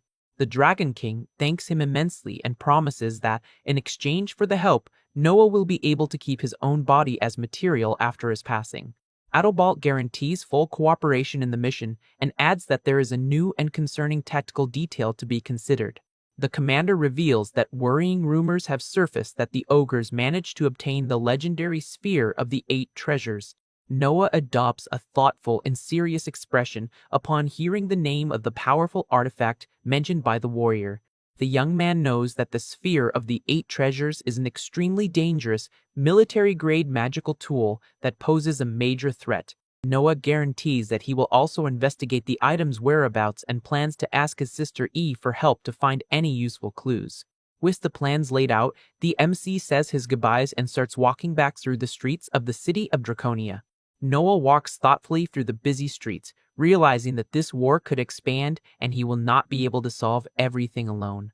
The young man shows a knowing smile as he considers the possibility of recruiting an old, powerful acquaintance to his combat group. He remembers a legendary ally from the past whose ancient scriptures mentioned her grand spiritual power. Noah walks to Draconia's central square and stops in front of a huge stone monument honoring the ancient knights. The boy reflects that, although he knew she would be active in that city, finding her turned out to be much easier than he imagined. Noah fondly remembers that the famous saint was a powerful ally who saved his life countless times in the past before tragically perishing in battle. The MC spots the young woman with long hair and elegant hat, walking peacefully and celebrates the chance to reunite with her in this new life. Sensing the young man's approach, the beautiful young woman with deep blue eyes turns her face to the side with a sharp and mysterious look. Realizing that she is being watched closely, the mysterious young woman, slightly embarrassed, asks the boy not to stare at her so intently. The girl adjusts her pointy hat and casually comments that her next musical performance is still going to take a while to start. Noah is confused by the comment about performances, and the young woman asks playfully if he wasn't there just to hear her sing. The MC is surprised to see the legendary Saint Liliana acting as a singer and trying to understand what is going on, politely asks for her name. With an enigmatic smile, the beautiful girl extends her right hand to hold the neck of her stringed instrument. Liliana proudly introduces herself as a traveling bard and begins to strum some soft notes on her lute under a bright aura. Noah is shocked to discover the girl's new profession as a bard and concludes that she is using this disguise to hide her true identity as a saint. The blue system screen displays Liliana's Seraphine status, and although he notes she is not at her peak, the young man acknowledges that her current power level is excellent. Noah adopts a serious posture, calls the girl by the name Liliana, and warns her that he has an important cooperation proposal to make to her. After listening carefully to the whole explanation, the bard shows she understands the gravity of the war being fought between the races of Draconia. However, Liliana stubbornly crosses her arms and firmly declares that she cannot lend her strength to Noah's mission. The young heir accepts the answer calmly, but politely, asks to understand the reason behind such a direct refusal. The young woman narrows her eyes and suspiciously reveals that she can feel a powerful and dangerous trail of demonic energy emanating from the boy's body. Noah understands the girl's reluctance as he sees her focus on the black and purple aura intimidatingly surrounding his silhouette. Trying to bypass the suspicion, the MC asks with a smile if a small demonstration of his true nature would be enough to convince her. Noah holds out his hand and conjures a bright flame of pure sacred power, leaving Liliana completely shocked to notice that uniquely blended divine energy. Impressed by what she saw, the bard agrees to reconsider the young man's proposal and promises to help him on the sole condition that he fulfills a special request. Liliana rests her chin on her hand and, with a rather mischievous smile, asks Noah to find her a strong and attractive partner for her to get romantically involved with. The MC is completely stunned and embarrassed by the girl's unusual request, letting out a gasp of surprise. Liliana's mind instantly wanders off to a warm, romantic fantasy in the arms of a mysterious and elegant man. She sighs passionately and details that she prefers strong gentlemen, emphatically pointing out that anyone with demonic energy is completely ruled out. Noah gives a forced smile, realizing that the saint's enthusiastic and quirky personality really hasn't changed at all since their past life. The young man immediately thinks of Commander Adelbal and playfully guarantees that he knows the ideal candidate to offer all the physical strength she desires. Satisfied with the promise, Liliana enthusiastically holds out her hand and states that she will put all her trust in the young warrior from that moment on. Noah shakes the bard's hand to seal the cooperation agreement and officially introduces himself with his current name, Noah Descar. Under a clear blue sky, the day advances over the imposing mountain range that houses the prosperous city of Draconia. Liliana and Noah walk through a deserted, mountainous region, and she asks what brought them there, to which the young man replies that they need to gather resources for the fight. Noah reveals that one of his old companions had mentioned the existence of a powerful magical tool hidden in a sanctuary on that mountain. The young man stares closely at the rocks and focuses all his perception to locate the exact spot of the mystical hiding place. The duo finally stops in front of an ancient, crumbled stone ruin that blocks the entrance to a mysterious cave. Noah takes a deep breath and channels a bright yellowish energy directly into his eyes to activate his special perception. The MC uses his 5-color vision to decipher the mana flows and reveal the secrets hidden behind the cave-in. Noah is able to see the complex purple barrier rune protecting the secret passage against unwanted intruders. Sensing a sudden threat, the boy draws his sword instantly under the surprised gaze of the bard right behind him. He channels his powerful hybrid mana and executes a devastating upward slash to break the rune's ancient magic barrier. A colossal beam of purple and white light cuts through the skies and completely destroys the sanctuary's entrance with a frightening crash. The dust begins to settle, revealing a huge opening in the rock, to the sound of mysterious noises coming from inside the sanctuary. Liliana looks at the entrance seriously and points out that the place emanates an extremely dangerous and intimidating presence. Noah looks back in an amused manner and asks if she is scared, to which the bard replies with a confident smile that there is not the slightest chance of that happening. The duo enters the dark cave of Draconia, which becomes illuminated by beautiful crystals of a sparkling blue shade. Noah advances cautiously with his sword drawn, while Liliana follows closely, monitoring their surroundings. Suddenly, the peace of the place is broken when wild beasts leap from the shadows to launch a coordinated surprise attack. Three terrible wolf-like beasts with red eyes and sharp claws jump from the rocks, growling fiercely at the pair. Liliana quickly opens her magic grimoire and lets him know that she will handle all defensive support while Noah focuses on combat. The first reddish monster leaps with its claws extended directly at the young heir's silhouette. Without hesitating, Noah raises his glowing sword, wrapped in golden and purple electricity, to deliver the finishing blow. With a single, spectacular spinning circular slash, the young man slices the three beasts in half with extreme ease and precision. The pieces of the defeated monsters plummet heavily onto the cave floor under the glow of Noah's aura. The boy calmly wipes his blade and comments mockingly that opponents of that level do not pose the slightest challenge to him. Liliana watches the ease of the victory, with their eyes shining in admiration, and excitedly praises the impressive physical strength shown by the young man.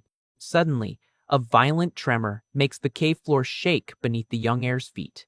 Noah realizes the imminent danger and shouts Liliana's name in a tone of extreme concern. A gigantic, furious beast emerges from the shadows and lunges with its jaws wide open to devour the bard. Liliana agilely jumps backward, narrowly dodging the crushing bite that hits the stone floor. The girl gathers momentum and leaps into the air with determination, preparing a precise kick against the creature.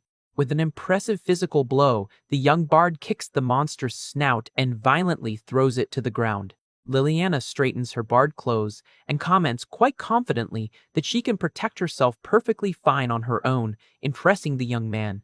The girl notices the bizarre appearance of the monsters, and the MC explains that this cave is a point where the dragon's energy accumulates. Due to this high energy concentration, local beasts undergo unique and dangerous evolutions that can culminate in the emergence of a disaster-class creature. Faced with the growls echoing in the environment, Liliana confesses her surprise, not having imagined the place would be so dangerous. Noah reassures the bard, explaining that a magic tool capable of dispersing the dragon's power was installed there precisely to contain this threat.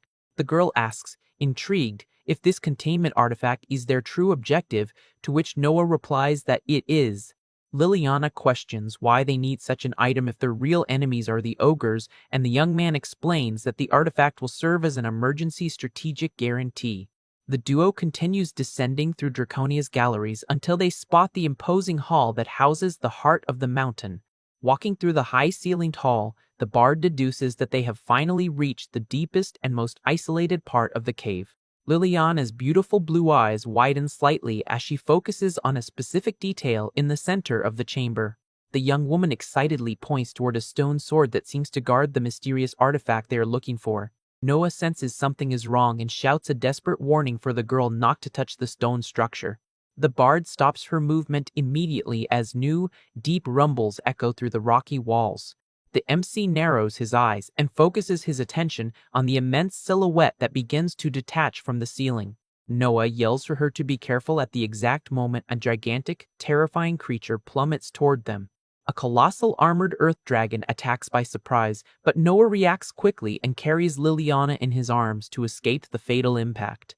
The immense armored reptile with purple spikes lands heavily on the ground and completely blocks the pair's path. Noah sets the bard down and tensely warns her that the monster ended up sealing off the cave's only escape route. The colossal dragon roars and begins to channel an overwhelming fiery breath of fire at the intruders. Seeing the immense torrent of flames approaching, the young man curses upon realizing that the area is too enclosed to allow any dodging. Liliana reacts quickly, opening her magic grimoire under the orange reflection of the approaching flames.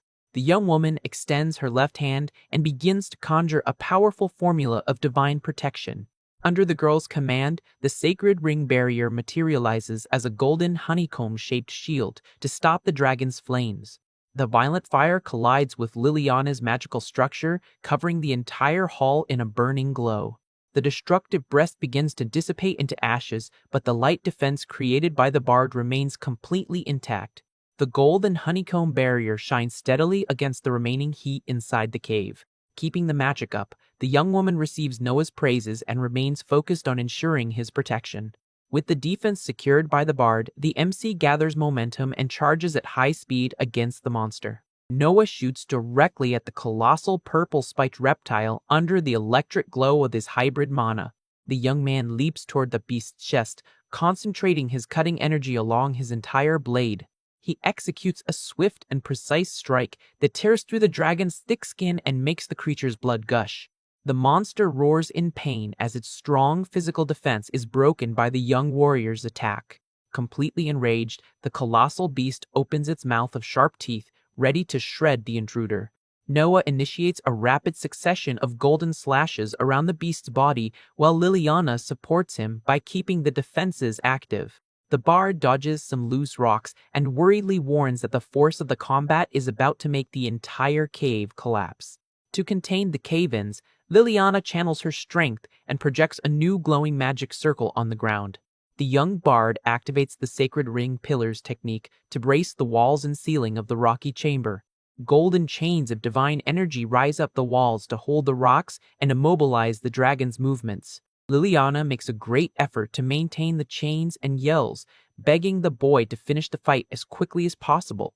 Noah understands the urgency and decides to concentrate all the power of his attack into a reduced area to prevent the shockwave from destroying the cave's ceiling.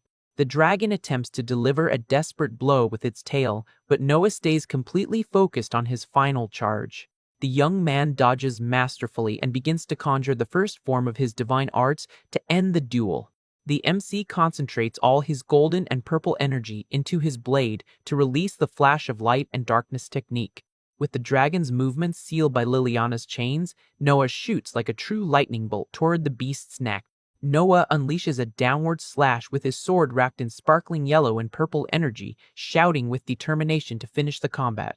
Noah's precise attack squarely hits the armored earth dragon, causing a strong luminous impact that cuts through the creature's shell. An immense column of purple and golden energy erupts from the point of impact, cutting through the cave's darkness and illuminating the entire rocky hall. Noah lands firmly on his feet on the cave's cracked, rocky floor, skillfully finishing his attacking motion.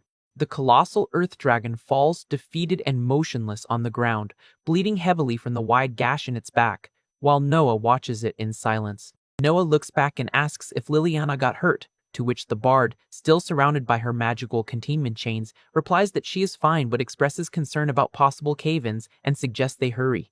The duo begins to move out of the danger zone, running side by side near the large sword stuck in the ground that serves as a magical containment artifact.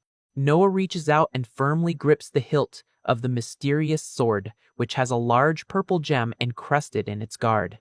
Liliana approaches and asks if that blade is indeed the magical tool capable of dispersing the dragon's power, identified in the system as the Dragon Ring Sword. Noah confirms that it is the correct artifact and says they need to get out of there quickly before a disaster occurs. The scene shifts to the outside of the sanctuary, showing dragon knights patrolling the sunny skies over the city of Draconia. Back in the city, Noah hands a sealed envelope into Liliana's hands, making the girl curious about the paper's contents. With a friendly smile, the young heir explains that it is a letter of recommendation directed to the commander of the knights, Adalbalt, fulfilling his promise to introduce her to a formidable man. Liliana clutches the letter to her chest with extreme excitement and gratitude after hearing Noah's instructions to look for the commander at the military garrison and identify herself as his ally. The bard says goodbye happily and runs toward the military garrison, leaving Noah behind with a calm wave goodbye. Noah walks down the sunny street of Draconia and enters a large wood and stone inn at the foot of the mountains. Upon entering the busy tavern, Noah walks toward the counter under the local attendant's surprised gaze. The employee leans on the wooden counter and tells the MC that there is a mysterious visitor waiting for him at one of the tables. Noah's eyes widen, slightly worried and surprised by the unexpected information about a visitor's presence. The visitor reveals himself to be the blonde warrior Shees, who weighs casually upon seeing the MC approach the table. Noah approaches the round wooden table and asks, surprised, what his companion is doing in that place.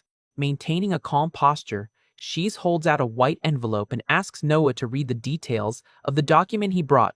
The letter's contents bring information from a dark-haired young woman who investigated the mysterious sphere of the 8 treasures after receiving previous contact from Noah. While Shees yawns lazily in his chair, Noah carefully reads the reports indicating that one of these artifacts was stolen in a neighboring country. The reports detail that the perpetrator of the theft is a wanted criminal named Fungus who fled toward Draconia, leading Noah to deduce that the sphere will likely be brought into the imminent combat. In the letter, the young woman who conducted the research explicitly warns Noah to be extremely careful when dealing with the situation. The message warns about the extreme danger of the Sphere of the Eight Treasures, whose sealed magic has the devastating potential to wipe out an entire city all at once. The destructive power of the magic contained in the artifact is represented by the devastating technique known as Starfall, capable of causing a catastrophe of colossal proportions. Noah repeats the name of the Starfall magic in a low voice in the tavern, showing deep seriousness in the face of the revelation of the enemy's power. The MC mentally reflects that this is the exact same devastating spell that caused the complete destruction of Draconia in his past life. The letter concludes with the sender guaranteeing she sent Sheest and help him as backup, and directly demanding that Noah return alive from the battle. Noah concludes that Sheest will act as his support in combat, while the blonde ponders that the arrangement is advantageous as it allows him to learn the Dragon Knight's fighting style. Both exchange confident smiles for the strategic partnership established, with Noah expressing sincere gratitude for the military support sent. Suddenly, the double wooden doors of the inn are pushed open abruptly and loudly by someone rushing in. Liliana invades the hall visibly desperate and angry, accompanied by the imposing Dragonman Commander Autobalt right behind her. The bard stomps over to Noah's table and angrily shouts that this was not part of what they had previously agreed upon. Completely outraged, Liliana slams both hands on the wooden table and furiously declares that she refuses to sleep with Commander Adelbolt because he already has a wife and children. The girl's scandalous loud declarations immediately catch the attention of all the tavern's patrons, who begin to gossip in horror at the misunderstanding. As the bard huffs in anger beside him, Noah realizes the embarrassing misunderstanding he caused by introducing her to the serious military commander. Noah mentally admits that he had forgotten the commander was married, while Adelbolt apologizes sheepishly, stating that he also has his own ethical boundaries against cheating. Trying to smooth over the awkward situation, Noah raises his hands defensively, admits his mistake, and promises to find another suitable suitor for his ally. Instantly, Liliana's angry expression shifts to extreme affection, with her eyes turning into hearts upon spotting someone nearby in the inn. Sitting at the table right across, Shees watches the girl's sudden passionate reaction with a confused and deeply creeped out look. Wasting no time, the excited bard approaches and firmly holds Shees' arm, cuddling affectionately against him. Liliana snuggles lovingly next to the blonde boy, excitedly praising his well-built physique and declaring that he is exactly the ideal type of man she was looking for. Completely horrified and startled by the boldness, Shees jumps back, knocking over his chair and asks desperately what is wrong with that woman. Oblivious to the comedic chaos caused by the duo in the background, Noah calmly explains to the commander that the blonde young man will be their ally in the upcoming battle. Liliana holds Shees' hands fervently, trying to use all her charm to win over the terrified warrior. With a background full of roses and romantic sparkles, the bard shamelessly begs to spend at least one single night by the young blonde's side. Extremely flushed and furious at the inappropriate comment, Shees pushes the girl away roughly and yells, calling her an idiot for saying such absurd things so casually. Shees yells desperately, asking Noah to get Liliana away, but the MC just smirks mischievously and gives the bard permission to do whatever she wants with the blonde. Liliana is immensely overjoyed with the answer, while Noah gives a thumbs up, affirming that his promise to introduce her to a man has been fulfilled, provoking Shees' outrage. Shees desperately tries to break free from Liliana, who remains clinging to his body in an extremely possessive and affectionate manner. Even with her face being pushed away by Shees' gloved hand, Liliana makes a funny pout and affectionately states that she will be under his care from now on. Shees runs away hurriedly to escape the situation, yelling that he never agreed to any of that, while Liliana reaches out her hands trying to catch him. With an impressive acrobatic leap, the agile blonde warrior flees toward the ceiling and the upper exits, leaving the bard watching him from below. Liliana complains out loud about the young man's sudden escape, while Noah watches her with a calm and impassive expression right behind. Shees announces that he will leave immediately to report Eve's important discoveries directly to the Dragon King of Draconia. Noah agrees with the plan and seriously states that he will do everything in his power in the city while his ally makes the trip.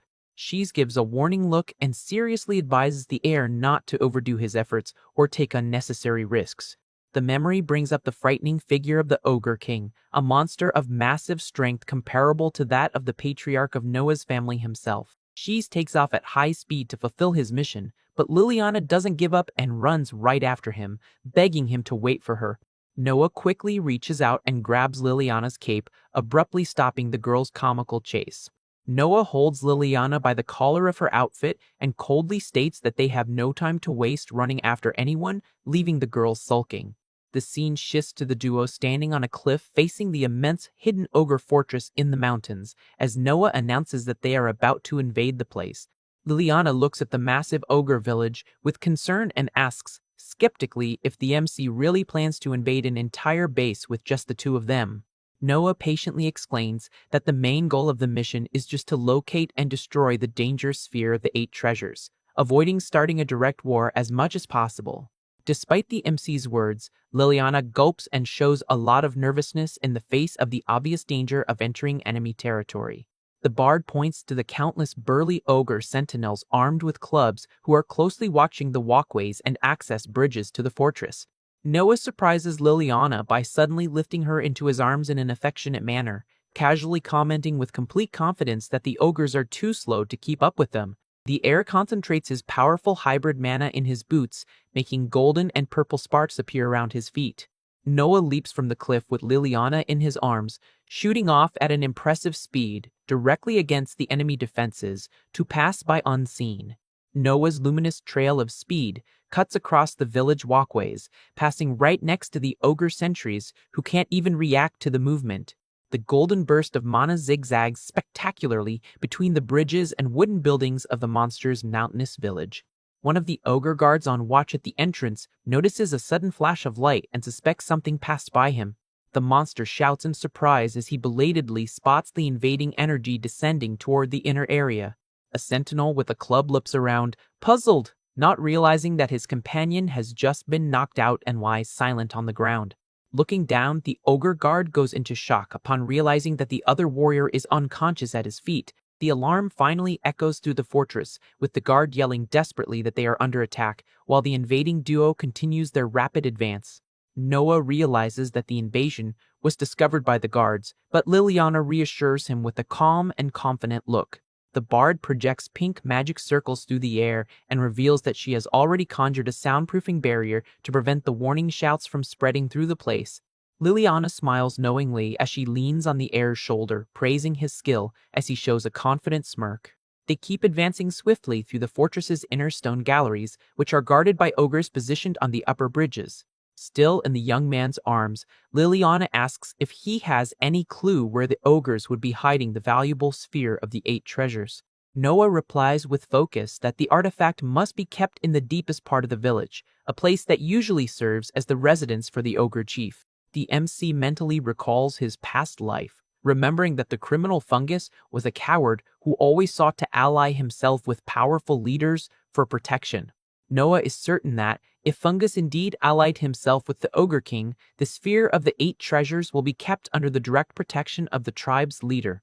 Upon reaching a more isolated and dark area, Noah gently places the bard back on the ground so they can proceed on foot. The duo is faced with an imposing double door of dark wood, adorned with a horned skull and flanked by torches in the shape of flaming skulls. Noah and Liliana push the large doors lightly and peer with extreme caution into the dark chief's chamber. Realizing the path is clear of immediate guards, Noah whispers for them to advance, and both enter the mysterious stone corridor. The imposing double doors close softly behind them, sealing the intruders inside the silent structure. The corridor gives access to a colossal ceremonial hall lit by braziers, revealing an imposing throne in the background under a dense fog.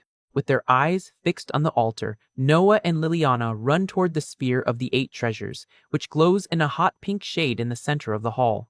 Just about to reach the artifact, Noah senses an imminent danger and stops in his tracks with a tense expression, warning the bard, who looks back startled. A devastating surprise attack emerges from the shadows behind the duo, forcing them to make a quick defensive move to escape the blow. Wielding their weapons, Noah and Liliana face the darkness while the MC admits that he had already been feeling a hidden hostile presence watching them. An imposing voice echoes in the hall commenting that Fungus's warning was correct, while Noah tries to understand how the enemy managed to move so quickly without being detected.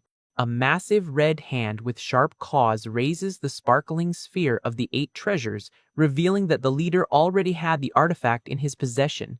The gigantic ogre king emerges imposingly before them, channeling the power of the magic sphere, and dismissively praises the intruder's audacity for getting past his security.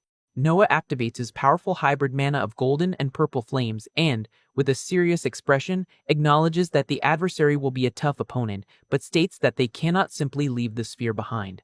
The imposing red-skinned ogre expresses his disdain for cowardly tricks, while a dark aura envelops his muscular body. Liliana opens her glowing grimoire under an intense golden light and apologizes sarcastically before starting to conjure her support spells. In a firm combat stance, Noah grips his longsword wrapped in magical electricity discharges, focusing entirely on the imminent confrontation. The enemy leader is identified by the system as the Great Ogre General Gaizel, who flashes a wild smile with his eyes burning in flames, swearing to crush the intruders with his bare hands.